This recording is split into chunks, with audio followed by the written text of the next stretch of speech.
Session ہوگا ask advocate فیض سید کا جو ہے 33 ایپیسوڈ انشاءاللہ عزیز ہم دیکھیں گے کہ بچے جو ہے اس کا سیلف کانفیڈنس کیوں کھوتے ہیں. والدین نے جیسا اعتماد کرنا چاہیے تھا بچے پہ نہیں کیا, اور کیا کر رہے ہیں اس کو, تم تو یہ نہیں کر سکتے, ابھی کام دیا بھی نہیں گیا, تم تو یہ نہیں کر سکتے, تم سے تو یہ ہو نہیں پائیں گا, تم نے تو آج تک ایسا کبھی نہیں کیا. اور خود اعتمادی جب بچہ اپنا کھونا چالو کرتا ہے, یاد رکھیے, تو وہ اتنا خود اعتمادی کھوتا ہے کہ وہ بات کرنے میں بھی لڑکا آتا ہے. پھر ظاہر سی بات ہے, سیلف کانفیڈنس جس میں نہیں ہوتا ہے وہ فیصلہ نہیں لے سکتا آدمی, وہ ڈیسیجن میکر نہیں ہوتا جو سیلف کانفیڈنٹ نہیں ہوتا ہے. تو جیسا میت کو ثواب ملتا ہے ویسے زندوں کو بھی آپ ثواب دے سکتے ہیں, اس کے علم سے فائدہ اٹھا کر, اس نے جو کار خیر کیا اس سے فائدہ اٹھا کر, وہ سب بہرحال ہو سکتا ہے.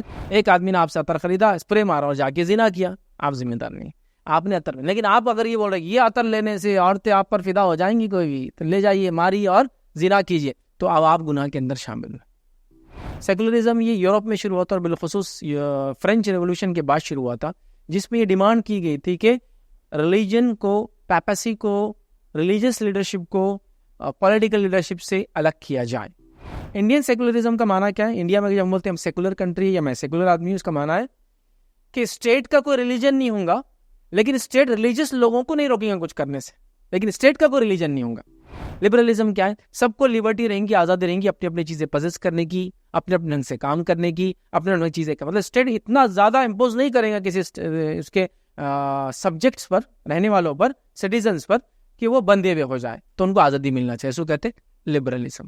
ڈرائیونگ یہ ایک پریویلیج ہے, یہ رائٹ نہیں ہے, حق ادھیکار نہیں ہے آپ کا, پریویلیج ہے. آپ کو ایک چیز کا فائدہ اٹھانے کی اجازت ہے.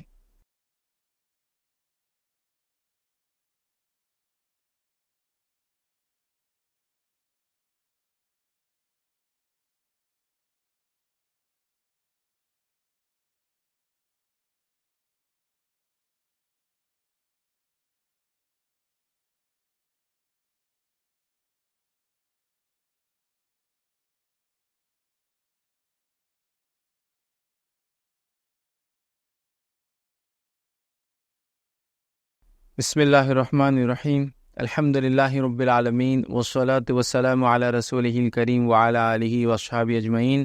رب اشرح لی صدری ویسر لی امری واحلل عقدۃ من لسانی یفقہوا قولی. اما بعد, تمام تعریفیں اس اللہ عز و جل کے لائق و زیبا ہے جو تمام جہانوں کا بنانے والا اور اسے پالنے والا ہے, اور درود و سلام اس کے آخری نبی محمد صلی اللہ علیہ وسلم پر. میں آپ سب کا استقبال اسلامی طرز سے کرتا ہوں. السلام علیکم ورحمۃ اللہ وبرکاتہ. الحمدللہ ہم تمام یہاں اس ہفتے والی درس کے لیے جمع ہوئے ہیں انشاءاللہ عزیز. اس سنڈے کا جو ہمارا سیشن ہوگا وہ سیشن ہوگا آسک ایڈوکیٹ فیض سید کا جو ہے 33 ایپیسوڈ انشاءاللہ عزیز ہم دیکھیں گے.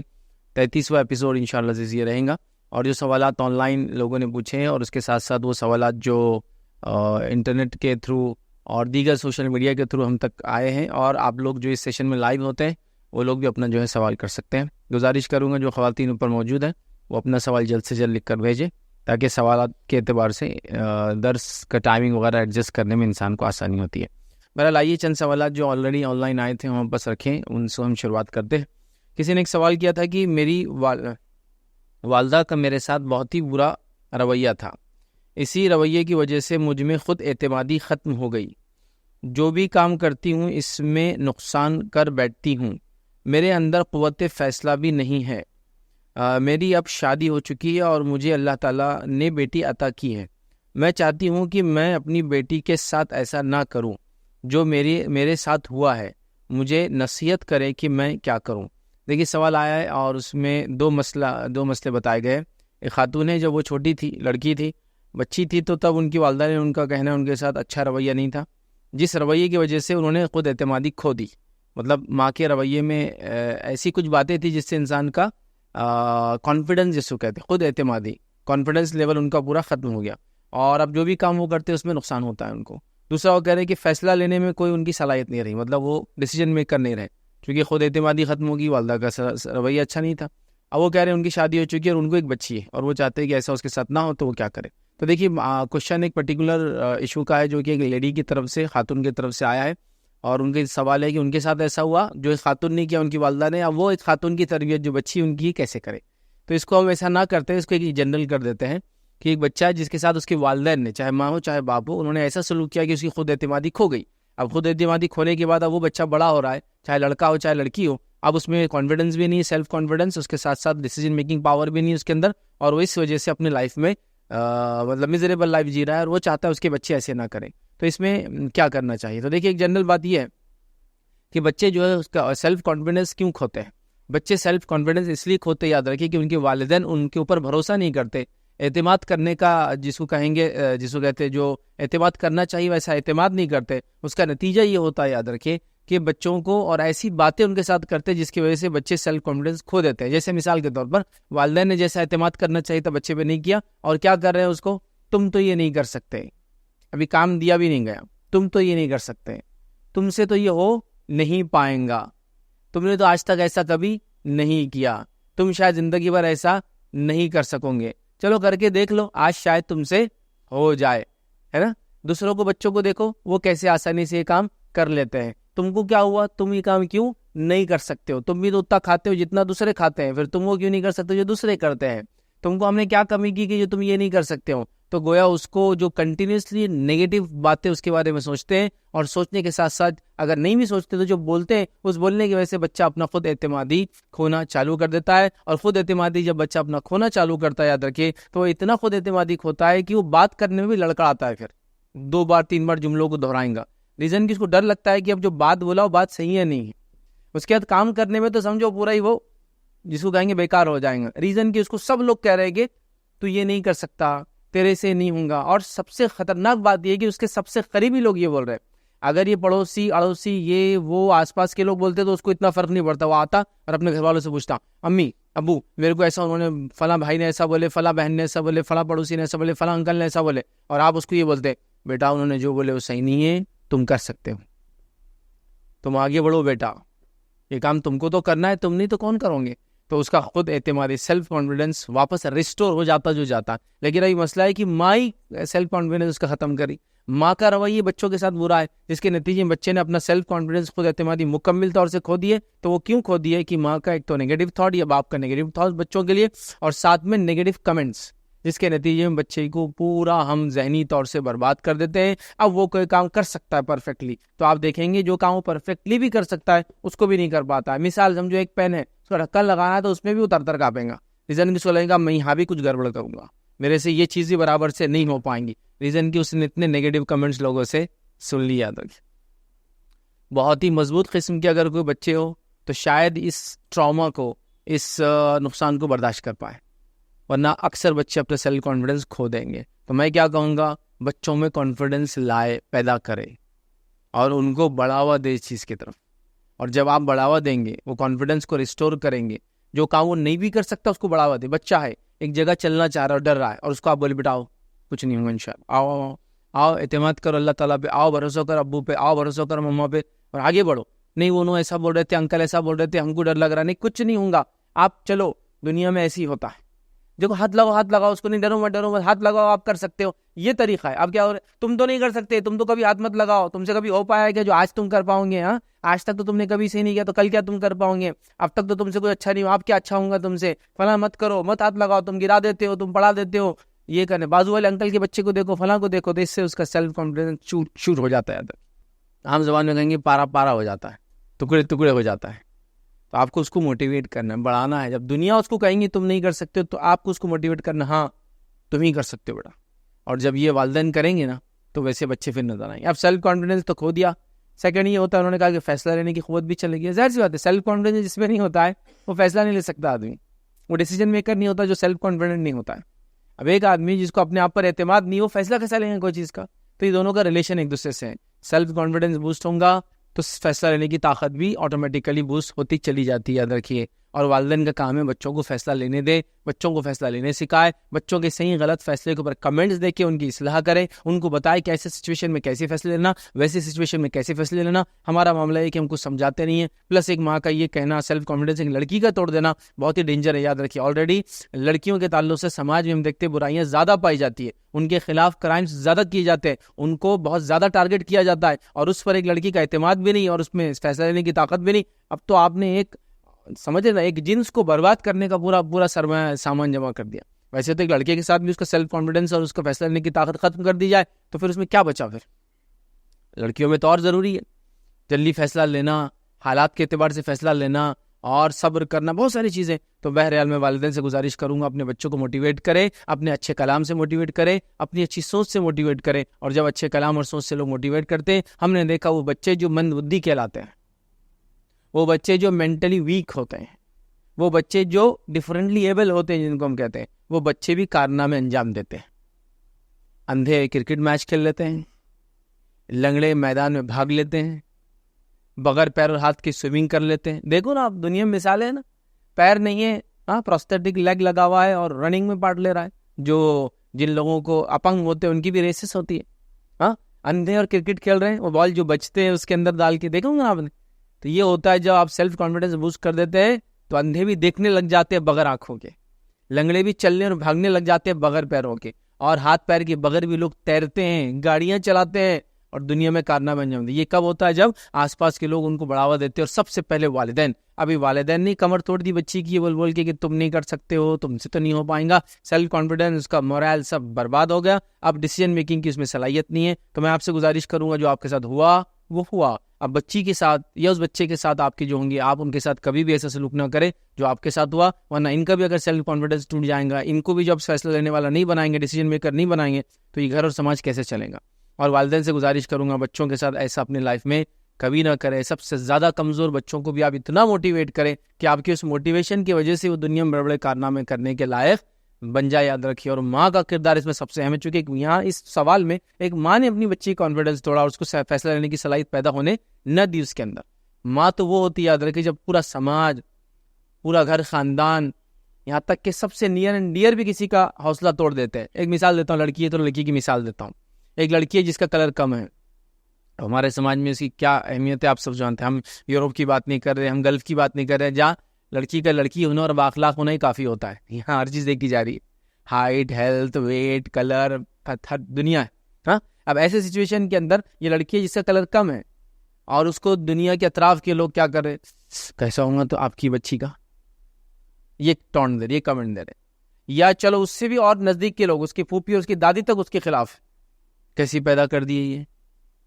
اب اس سچویشن میں اس کو ماں بیٹھ کر بولتی ہے دنیا ایسی ہی ہوتی بیٹا، کلر کم ہونے سے کچھ نہیں ہوتا، اپنے اخلاق میں آگے بڑھو، علم اور ہنر حاصل کرو، دنیا جھکیں گی تمہارے ساتھ. اب اس کا کانفیڈنس بوسٹ ہوتا ہے. اب اس کو کلر سے اپنے پرواہ نہیں ہوتی. ورنہ جن خاندان اور جن سماجوں میں ہر چیز کو لے کر کمنٹ دیے جاتے ہیں، اس سے بچوں کی حالت کیا رہتی ہے آپ دیکھیں. 4 مہمان آ گئے، ایک بچہ سامنے نہیں آتا. کیوں نہیں آتا؟ میرا کلر کم ہے. اس کو اتنا کانفیڈنس لیول ڈاؤن کر دیا یہ بول کہ تیرا کلر کم ہے. ایک اس لیے نہیں آتا کہ میں نقصان کر بیٹھتا ہوں، ایک اس لیے نہیں آتا کہ میں فلاں کرتا ہوں. مت کیجیے. تو یہ ماں ہوتی ہے، وہ بیٹھ کر بولتی ہے ایسا کچھ بھی نہیں ہے. ایک بچہ جو لنگڑا ہے، لوگ اس کو لنگڑا بول رہے ہیں، اس پورے اس کو لوگ بول رہے ہیں اسپورٹس آ رہا، تو کیا کریں گا لنگڑے اسپورٹس کے اندر، اب تو لنگڑا ہے، تو بھاگ بھی نہیں سکتا، تیرے پیچھے کتا لگا بھی تو مسئلہ ہے نا. اس کو ٹاؤنٹ مار رہے، وہ پریشان ہے. لیکن جب اس کی ماں کے پاس جاتا ہے، اس کے والد کے پاس جا کے بیٹھتا ہے، اور وہ بولتے ہیں کہ لنگڑا ہونا کو بری چیز نہیں بیٹا، اللہ تعالیٰ نے کسی کو پیر دیے اور کسی کو نہیں دیے. اتنا سمپل فلسفہ، فلسفی. کسی کو ہاتھ دیے، کسی کو ہاتھ نہیں دیے. جس کو دیے اس سے اس کی پوچھ ہے، جس کو نہیں دیے اس کو اس کا ریوارڈ بھی تو ہے. مطلب ہر کسی کا کوشچن پیپر الگ، تو اس کے آنسرس الگ، تو اس کا اسیسمنٹ الگ، تو اس کا رزلٹ الگ. تو بیٹا آپ کو یہ کوئی مسئلہ نہیں، انشاءاللہ آپ کے پیچھے کتا لگیں گے ہی نہیں. اور لگا تو میں آپ کو احتیاطی تدابیر بتاتا ہوں، سیلف پروٹیکشن کیسے کیا جاتا ہے جانوروں کے خلاف، یہ بات کرنے کی ہے. اب ماں بھی بول رہی نہیں بیٹا صحیح بات ہے، تم لنگڑے، اب ہمارے تقدیر میں تم لنگڑے لکھے ہوئے تھے، تو کالی لکھی ہوئی تھی بیٹے ہماری تقدیر میں. تو اب اس کا کانفیڈنس برباد ہو جاتا. اب ہو جاتا پوری دنیا بھی خلاف ہونا اور پیرنٹس حق میں ہوں تو ہو جاتا معاملہ. لیکن یہاں آپ نے ختم کر لیا اس کو. تو بہرحال گزارش کروں گا پیرنٹس سے، گرل چائلڈ ہو یا بوائے چائلڈ ہو، میل ہو یا فیمیل ہو، ان کے کانفیڈنس کو بڑھائے، ان میں خود اعتمادی پیدا کرے، ان کو سیلف کانفیڈنس کے ساتھ ساتھ فیصلہ لینے کی طاقت ان میں پیدا کرے. اور وہ تبھی ہوتی جب آپ ان پہ بھروسہ کرتے ہیں، ان میں خود اپنے لیے کانفیڈنس جاگتا ہے، پھر وہ فیصلہ لیتے ہیں. پھر وہ اپنی زندگی کی چھوٹے سے لے کر بڑا فیصلہ، اپنے اطراف اور اکناف کے لوگوں کے فیصلے، اور اس کے بعد ہو سکتا ہے اللہ ان کو موقع دے تو وہ ملک، قوم، ملت اور سماج کی ترقی کے لیے فیصلے لینا پہلے انہیں. اگر ہم نے یہ نہیں کیا جو آج ہم پیرنٹس ہونے کے ناطے ہم کر رہے ہیں، بچوں میں خود اعتمادی نہیں ہوتی، کوئی سیلف کانفیڈنس نہیں ہے، کوئی ان کے اندر فیصلہ لینے، ڈیسیجن میکنگ کی صلاحیت نہیں. نتیجہ یہ ہے کہ ہم ایک پیرالائزڈ، معذور سماج دیکھ رہے ہیں جو دکھنے میں بہت بڑا ہے، لیکن گھر میں ایک فرد کا انتقال ہو جائے تو پورا خاندان چور چور ہو جا رہا ہے. کیوں؟ اب فیصلہ لینے والا کوئی نہیں، جس کو جو مل رہا ہے وہ نوچ کے کھا رہا ہے سماج، پراپرٹی میں سے، زمین میں سے جائے. کیوں؟ تو کوئی فیصلہ لینے والا نہیں، کوئی لیڈر نہیں ان کے، سب کو معلوم سب بیکار ہے، سب کو فیصلہ لینے کی صلاحیت نہیں، سب کو ہمیں کانفیڈنس نہیں. یہ حالت ہے. یا پھر حالت یہ ہے کہ ایک مرد گھر میں بول رہا عورت کو آپ آگے جائیے، میرے سے تو یہ بات نہیں ہونے والی، ایسا نہیں ہونا چاہیے تھا. تو لہٰذا والدین کا یہ کام ہے بچوں کا کانفیڈنس بوسٹ کرے. اب کے اچھے جملوں سے بات شروع ہوتی ہے، اچھی سوچ، اچھے جملے اور ساری چیزیں. اور اگر کچھ لوگ جو سماج میں ان کا کانفیڈنس ڈاؤن کرتے ہیں، آپ وہ موٹیویٹر بنیں گے جو ان کو اوپر لائیں گے، اور آپ حقیقی موٹیویٹر بنیں گے. وہ جھوٹے موٹیویٹر نہیں، یس تم کر سکتے ہو، 2-3 پنچ 2-3 تھپڑ مار کے اس کو بھیج دے رہے اور اس کے بعد بھی اس کو کچھ فائدہ نہیں ہو رہا. وہ والا موٹیویشن نہیں، ریئل لائف موٹیویشن جو ریئل لائف لیسنس بہرحال سیکھے. تو بہرحال آپ اپنے بچوں کے ساتھ اب یہ نہ کریں جو آپ کی والدہ نے آپ کے ساتھ کیا. اور ہر پیرنٹ سے گزارش کروں گا اپنے بچوں کے ساتھ اچھا سلوک کرے تاکہ یہ کانفیڈنٹ اور ڈیسیجن میکنگ چائلڈ بنے ہمارے. کسی نے ایک سوال کیا، کیا کوئی شخص اپنے ہی گھر میں اجازت کے بغیر داخل ہو سکتا ہے؟ اس کی دلیل قرآن و سنت کی روشنی میں دیں. دیکھیے، ایک شخص کو اپنے گھر میں داخل ہونے کے لیے اجازت لینے کی ضرورت نہیں ہے. اجازت لینے کی ضرورت ہے دیگر گھروں میں جانے سے پہلے، لیکن اپنے گھر میں آنے سے پہلے اشارہ کرنا ضروری ہے کہ میں گھر میں آ گیا ہوں. اجازت ضروری نہیں. قرآن نے کیا فرمایا سورہ نور کے اندر، یا ایھا الذین آمنوا لا تدخلوا بیوتا غیر بیوتکم حتی تستأنسوا وتسلموا علی اہلہا، کہ اے وہ لوگوں جو ایمان لائے ہو، مت داخل ہو اپنے گھروں کے علاوہ دوسرے گھروں میں جب تک کہ اجازت نہ لے لو اور اہل خانہ کو سلام نہ کر دو. ٹھیک ہے، تو یہاں پتہ چلا، اور سنت سے پتہ چلتا ہے سلام پہلے اور اجازت بعد میں سلام پہلے دونوں ہو سکتا ہے. قرآن نے تو ترتیب کا، لیکن سنت سے ملتا ہے الٹا بھی ہو سکتا ہے. ٹھیک ہے، اجازت پہلے لے کے اندر جایا جا سکتا ہے یا سلام پہلے پھر اجازت، یہ ڈیپینڈ ہے. گھر بڑا ہے ایک دم تو پہلے اجازت لیتے آپ بیل مار کے، پھر سلام ہوتا ہے نا. ایک دور سے سلام ہی نہیں ہوتا. بڑے گھر ہے، چھوٹا گھر ہے تو پہلے سلام ہوتا اور پھر اجازت ہوتی. السلام علیکم، کیا میں اندر آ سکتا ہوں؟ چھوٹے گھروں میں ایسا کرتے ہیں. بڑے گھر ہے تو پہلے بیل بجانا پڑتی، تو پہلے مطلب اشارہ ہوتا ہے، اجازت ہوتی ہے، پھر میں آؤں کیا بھائی، السلام علیکم، آؤں کیا فلاں، ایسا ہوتا. بہرحال تو یہاں اپنے گھروں کے علاوہ اجازت کا معاملہ ہے، تو قرآن کی دلیل آ گئی آپ کے سامنے. تو اپنے گھر کے علاوہ ہے، یہ اپنے گھروں میں اجازت نہیں، لیکن اپنے گھر میں کیا کرنا ہے؟ اشارہ. جیسا مثال نبی اکرم صلی اللہ علیہ وسلم کی زندگی سے مثال نہیں دے سکتا. ریزن بینگ کہ نبی اکرم صلی اللہ علیہ وسلم کے گھر میں جب آپ آ رہے تھے تو آپ کی بیویوں کے علاوہ گھر میں کوئی اور عورت تھی ہی نہیں ایک طرح سے. اور پہلے زمانے میں نبی اکرم صلی اللہ علیہ وسلم کی بیٹیاں تھیں، لیکن وہ ابتدائی دور ہے اسلام کا، ہے نا، ایک دم وغیرہ، تب یہ احکامات نہیں تھے. تو وہاں ہم کو نہیں ملیں گا، چونکہ آپ کو کچھ بھی نہیں کرنا، نہ اشارہ کرنا، اجازت لینا. لیکن ایک میں انسان ہوں، سمجھو یہ آپ ہے، آپ کے گھر میں جا رہے ہو، آپ کے گھر میں بیٹیاں ہیں، بہویں ہیں، دیگر عورتیں ہیں، مامیاں، چاچیاں وغیرہ. آج کل جو جوائنٹ فیملیز میں ایشوز ہوتے ہیں، ساری چیزیں، تو وہاں کیا کریں گے آپ؟ گھر تو آپ کا ہے، لیکن جب اندر آپ داخل ہوں گے گھر میں تو داخل ہوتے وقت آپ اشارہ کریں گے کہ ایک مرد گھر میں آ رہا ہے، تاکہ وہ اپنے حال احوال کو سدھار لے. جیسے مثال کے طور پر آپ ہے، آپ کی بیوی اور آپ کی بچیاں ہیں، اور گرمی کے دن ہیں، کپڑے دھو رہے ہیں، بچوں کے ساتھ ہے، اپنے دھن میں لیٹے ہوئے، چونکہ سب عورتیں ہیں گھر میں. تو ایک مرد آئیں گا تو سے آپ خود بھی نہیں چاہیں گے اس حالت میں دیکھنا، تو اجازت تو نہیں لیں گے، لیکن کیا کریں گے؟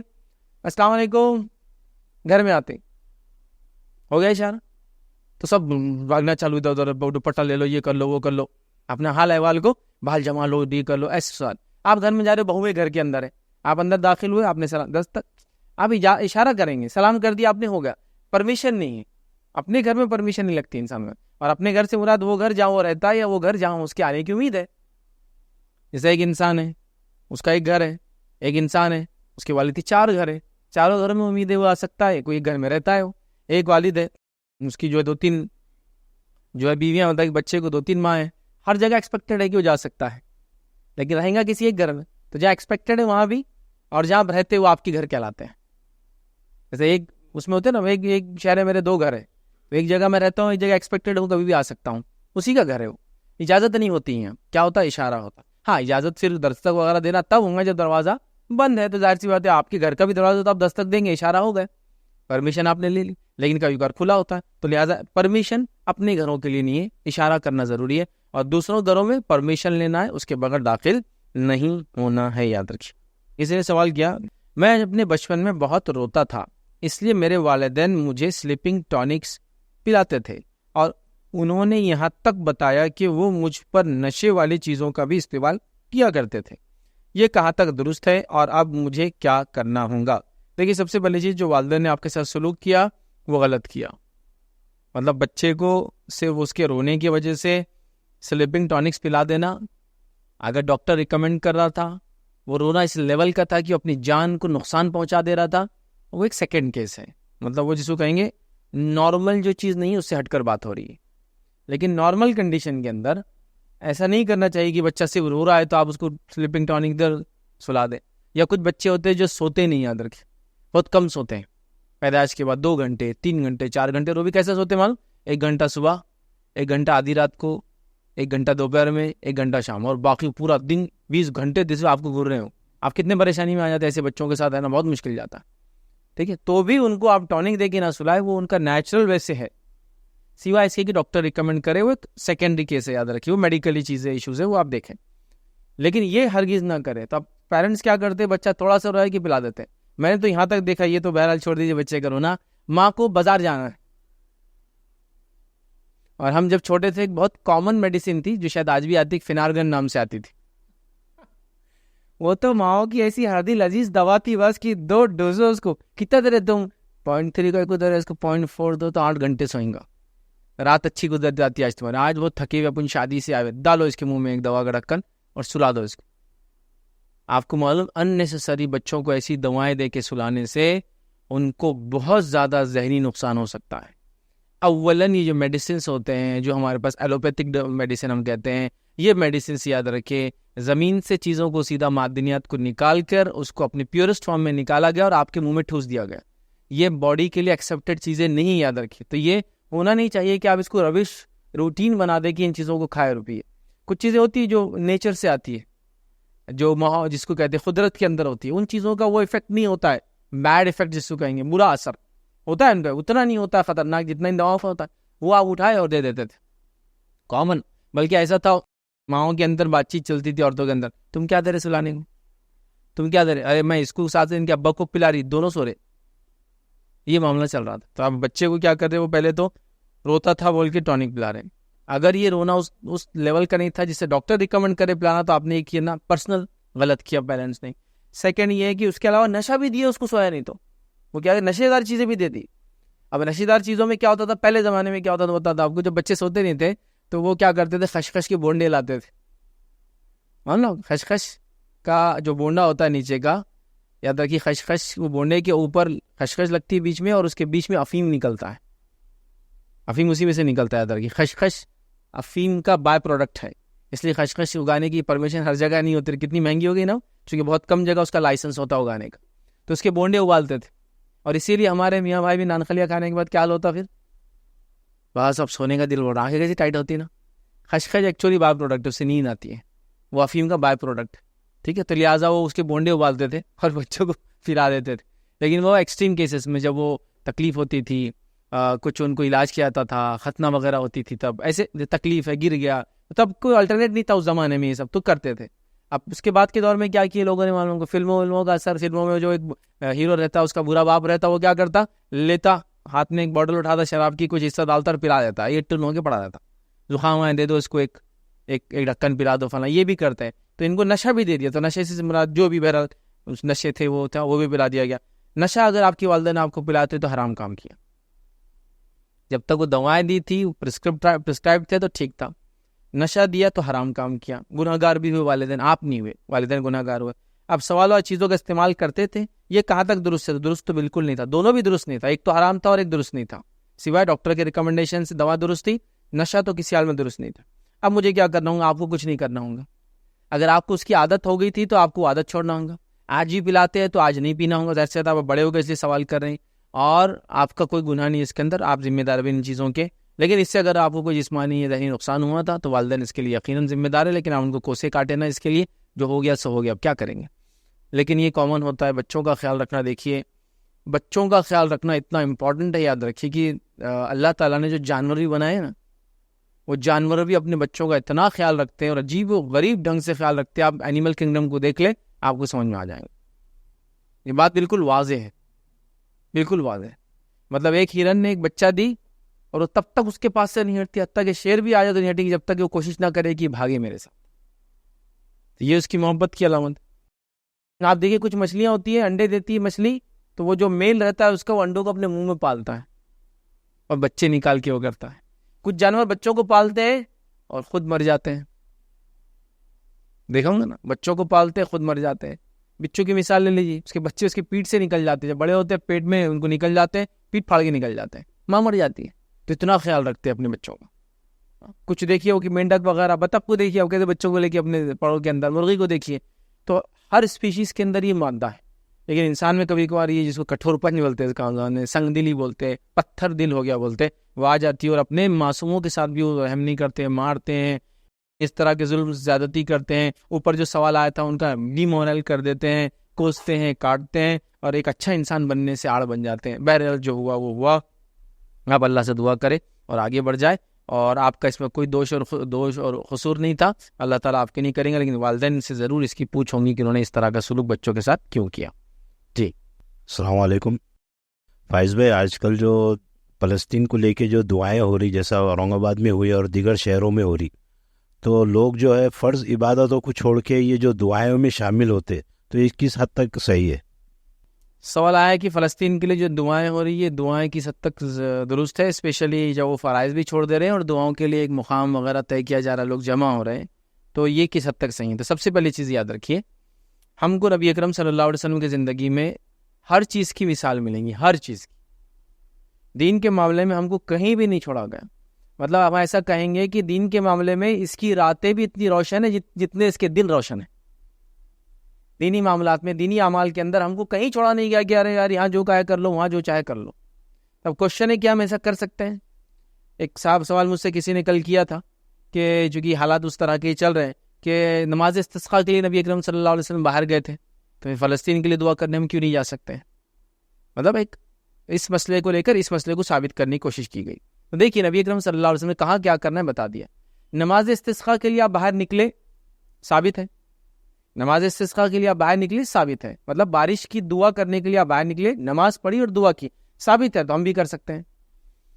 لیکن کیا اس سے ہم خیاس کر سکتے ہیں کہ امت کو مصیبت ہے تو یہ کام کرے؟ دیکھیے امت تو مصیبت ہے تو کیا کرنا ہے خود اللہ کے رسول نے کر کے بتا دیا. وہ بھی اگر وہ نہ ہوتا تو آپ خیاس کر سکتے تھے. کیا بتایا؟ نبی اکرم صلی اللہ علیہ وسلم کا زمانہ ہے، آپ صلی اللہ علیہ وسلم 70 صحابہ کو چنتے جو تقریباً حافظ ہے اس زمانے تک جو قرآن اترا تھا اور عالم دین ہے، دین کا علم رکھتے ہیں. 70 کو جمع کر کے ایک قوم کی طرف روانہ کرتے ہیں کہ جاؤ ان کو اسلام سکھاؤ. یہ قوم ان کو دھوکے سے بلاتی ہے، یہ کافر ہوتی ہے. دھوکے سے بلانے کے بعد وہ ایک اس خدا کو، ایک اس شخص کو 70 کے 70 کو شہید کر دیتی ہیں. اور جبرائیل علیہ السلام نے اللہ کے رسول کو بتایا، ان صحابہ کو انہوں نے قتل کیا. نبی اکرم صلی اللہ علیہ وسلم نے کیا کی؟ قوم پر مصیبت، علم کی کمی. وہ بہت دن والے لوگ تھے، 70 اس زمانے میں بہت پریشیس تھے، وہ مار دیے گا. نبی اکرم صلی اللہ علیہ وسلم نے اب قوم پہ ایک بہت بڑی آفت آ گئی، ایک طرح سے 70 لوگ مارے گئے، وہ بھی اہل علم. تو آپ صلی اللہ علیہ وسلم نے کیا کیا؟ فجر کی نماز میں قنوت پڑھ کر بد دعا دی اس قوم کو. اور قوم پہ روایت میں 1 مہینے تک مسلسل کنٹینیوسلی بد دعا دیتے رہے. تو مثال موجود ہے. قوم پہ جب ظلم ہوں گا، ستم ہوں گا، آفت اور مصیبتیں آئیں گی تو ہمارے پاس طریقہ موجود ہے، وہ ہے قنوت. اور وہ بھی کب کرنا ہے؟ فجر میں. اب ہمارے پاس پرابلم کیا ہے معلوم آپ کو؟ دعاؤں کو یا دعاؤں کے اندر ہمارا ایک تھاٹ پروسیس ہے، یہ غلط ہے. لیکن کیا ہے معلوم آپ کو؟ دعاؤں میں جتنے زیادہ لوگ شامل ہوں گے اتنا زیادہ فائدہ ہوگا. بلکہ دعائیں تو کیا بن گئی معلوم آپ کو؟ ہاٹ کیک بن گئی. ایک آدمی نماز کبھی نہیں پڑھا لیکن دعاؤں میں ایسی رو رو کر گڑا گڑا کر رہا کہ بس اسی کو انتہا نہیں. اور دعاؤں میں بھی آپ خاص دیکھیے کہ فلسطین کا معاملہ حساس ہی ہے. ہم کو پتہ ہے بیت المقدس کے اعتبار سے، قبلہ اول کے اعتبار سے، مسجد اقصیٰ ہے اس اعتبار سے کا احساس زیادہ کرتے ہیں. لیکن آپ یہ بات جانیے کہ انسانی جان کی اہمیت اسلام میں یکساں ہے، چاہے وہ کوئی بھی اور کہیں کا بھی ہو. فلسطین کا مسلمان کی جتنی اہمیت ہے اتنی ہی احمد اللہ کے شام کے مسلمان کی بھی ہے، لیبیا کے مسلمان کی بھی ہے، سیریا کے مسلمان کی بھی ہے، عراق کے مسلمان کی بھی ہے. ایک ادنا سے ادنا مسلمان جو غربت کے اعتبار سے سب سے غریب ہے، چاہے روہنگیا مسلمان، اس کی بھی ہے، سب کی ہے. اور انسانی جان کی حرمت کے اعتبار سے سب کی حرمت ایک جیسی ہے. وَلَقَدْ كَرَّمْنَا بَنِي آدم، اللہ نے آدم کی اولاد کو احترام کیا، ساروں کی حرمت ہے. ایک مسئلہ آنے کے بعد آپ دیکھیے لوگ بہت زیادہ حساس ہو جاتے ہیں، اوور ٹیون ہو جاتے ہیں، چیزوں کو ایسکیلیٹ کرتے ہیں اور باقی سارے معاملات کو لو ٹیون پہ رکھتے ہیں، کوئی اس کی اہمیت نہیں کرتے ہیں. اب نتیجہ یہ فلسطین کا ایشو ہوا. اب ایشو میں کیا کیا لوگوں نے؟ پہلی ایک غلطی کی سب سے پہلے، جو میں نے اس سے پہلے تو نہیں کسی نے سوال بھی نہیں کیا لیکن بات آئی تو انہوں نے ایک روزہ کا دن منایا. ایک جمعرات آیا تھا، اس جمعرات کو کہا کہ عالمی روزے کا دن ہے فلسطین کے لیے. نبی اکرم صلی اللہ علیہ وسلم نے بد دعا دی، قنوت کر کے فجر میں عالمی روزہ نہیں رکھا، نہ حکم دیا. اب کوئی کہے روزہ تو ہے، پھر فلسطین کا ایک روزہ، پھر سیریا کا ایک روزہ، پھر اس کے بعد جو ہے ایک روزہ عراق کا رہیں گا آپ کا، پھر اس کے بعد جو ہے ایک روزہ فلاں کا، پھر اللہ نہ کرے دنیا میں اور کو حالات ہے تو وہاں کا، پورے روزے آپ شروع کر دو. ایسے اب آپ کہہ رہے ہیں کہ پھر وہ اجتماعی دعا تو ضروری تھی نا، اس کے بغیر ہم کیا کر سکتے تھے، یہی تو ایک چیز تھی جو ہم کر سکتے تھے. ہاں وہ دعا تھی انفرادی، اور اجتماعی کرنا ہوتی تو فجر میں کرتے قنوت. چلیے قنوت چونکہ فرض نمازوں میں نبی کریم صلی اللہ علیہ وسلم کی، تو اس سے دلیل ملے گی فرض نمازوں میں اس کیا جا سکتا ہے. تو آپ چاہے زور میں کرو، چاہے آپ جمعہ میں کرو، چاہے آپ عشاء میں کرو، چاہے کچھ بھی آپ ایسا کرتے ٹھیک تھا. وہ چھوڑ کر کیا کیا، لوگوں کو ایک جگہ جمع کرنا، اور ایک جگہ جمع کر کے اس قسم سے کرنا، یہ درست نہیں. یاد رکھیے، آپ اس کو اگر پروٹیسٹ بولتے اچھی بات، آپ اس کو دھرنا بولتے یہ بھی اچھی بات. اب کچھ لوگوں نے کہا بھائی یہ بہانہ تھا، بہانے سے جمع ہوتے، گورنمنٹ اس کے بعد وہ نہیں کرتی ہے. دیکھیے پھر ایسے بہانے آپ کریں، دین میں نہ کریں، دین کے نام پہ نہ کریں. نماز کا بہانہ مت بنائیے، دعا کا بہانہ مت بنائیے، زکوٰۃ کا بہانہ مت بنائیے، یہ مت بنائیے. آپ بہانہ بنانا ہے نا تو کچھ بھی دوسرا بنائیے، کچھ بھی کر سکتے نا ورلڈی لیول پر. اگر ایسے بہانوں کی اجازت دے دی جائے تو پھر کیا ہو جائے گا، تھوڑے دن بعد آپ بولیں گے حکومت ہم کو یہ نہیں کرنے دے رہی، تو ہم بہانے سے 10 دن فلاں کر لیتے، ہم بہانے 20 دن فلاں کر لیتے. ہم کیا کریں گے، اسلام میں 2 عیدیں نا، تو ہم گورنمنٹ کو چھٹی کم مل رہی نا، تو ہم کیا کریں گے 12-13 عیدیں گھسڑ دیں گے، تاکہ ہر مہینے 1 سے 2 چھٹی ہم کو ملنا چاہ جائے. یہ بہانہ ہے، دینی مت بنائیے. آپ جو بھی دوسرا بنانا بناؤ بھائی، کیونکہ اس سے کیا ہوں گا معلوم آپ کو، جس کو کہیں گے نا ہم موجودہ چیزوں کو ختم کر کے ایک نئی چیزیں ایجاد کرنے والے بن جائیں گے. موجودہ چیزیں ہیں موجود. دوسرا یاد رکھو، یہ بات سمجھنے کی اور سوچنے کی ہے، ہم ہر مسلمان کا احترام کرتے ہیں، اس کا جان کا احترام کرتے ہیں، اس کا مارنے والا چاہے خود مسلمان کیوں نہ ہو، وہ ظالم مانتے ہیں اس کا نا. جیسا یہودی مارا بھی تو مسلمان مرا، تو ظالم یہودی ہوا، مسلمان مظلوم ہوا. لیکن مسلمان نے مسلمان کو مارا بھی تو کیا بولیں گے ہم، ظالم مسلمان ہوا، مظلوم مسلمان ہوا. ہوں گا نا یہ بھی، مطلب اس میں انکار ہے کیا کہ نہیں یہودی مارا تو بہت ڈینجر رہتا ہو، اپنا بھائی مارا تو چل جاتا. ایسا تو نہیں ہے نا، دونوں تو ویلیو سیم ہے زندگی کی. تو ظالم ظالم ہے، مظلوم مظلوم ہے. تو یہاں ہم ظالم اور مظلوم میں بھی فرق کرتے ہیں، یہ تمیز درست نہیں ہے نا. جیسا کہ اگر ایک مظلوم ہے اور وہ عراق سے بلانگ کرتا تو وہ سہانبھوتی ہماری نہیں مل رہی، اس شام کو بلانگ کرتا تو وہ اس کو اہمیت نہیں دی جا رہی، اس کو ویسا مظلوم مانا نہیں جا رہا. یہی اگر مظلوم دنیا کے کسی اور کونے میں تو ہم نے کبھی وہ شدت اختیار نہیں کی اس کے لیے. یہ بھی تو آپ سمجھیں نا کہ یہود میرے خلاف ہے تو صرف میں نہیں، ہر کسی ظالم کے خلاف ہم کھڑے ہیں، ہر کسی مظلوم کا ساتھ دینا ہمارا کام ہے. تو نتیجتاً میں ریکویسٹ کروں گا دین کے اعتبار سے دین کو بہانہ نہ بنایا جائے. دعوت و تبلیغ کے اندر اگر حکمتوں کے تقاضے ہے اور ہم مجبور ہے اور علماء حق اس کی اجازت دیتے ہیں تو کچھ جگہ شاید بہانے درست ہوں گے، لیکن دعوت و تبلیغ کا تقاضا ہی نہیں نا کچھ.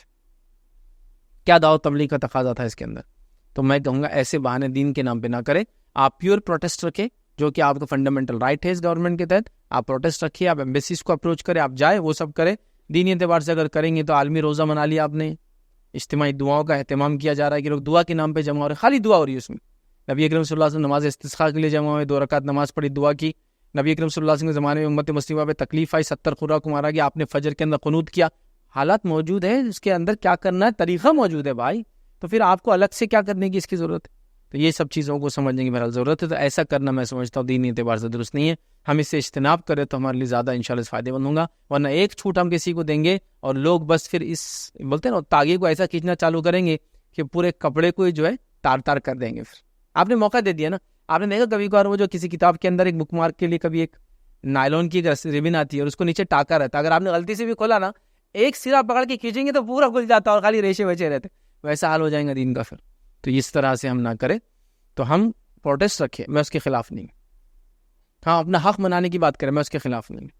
میں کہہ رہا ہوں جس پہ بھی ظلم ہو رہا دنیا میں اس کے خلاف آواز اٹھائے، میں بالکل اس کے سپورٹ میں ہوں، چاہے وہ کسی بھی علاقے کا مسلم ہی نہیں، میں تو کہہ رہا ہوں غیر مسلم بھی ہے تو ہم لوگ اس کے لیے آواز اٹھائیں گے. مظلوم کے لیے کھڑے ہونا یہ ہم ایک مسلمان اور حق پسند کی صفت ہونی چاہیے، یاد رکھیں.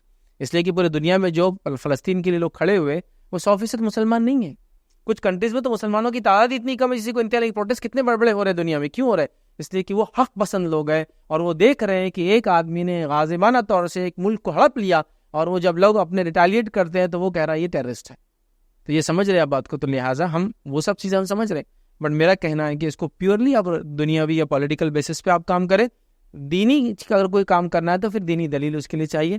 بہانے کو لے کر کہ بھائی بہانے کی وجہ سے ہم جمع ہوں گے ورنہ گورنمنٹ جمع نہیں ہونے دیں گی وغیرہ، ایسا کرنے سے کیا ہوگا؟ دینی کام اور شعار کی اہمیت ختم ہو جائیں گی، دعاؤں کی اہمیت ختم ہو جائیں گی، اور نئی نئی چیزیں پھر دین میں شروع ہو جائیں گی. اللہ تعالیٰ جن پہ ظلم ہو رہا ہے اس ظلم کو ختم کرنے میں ہماری مدد کرے.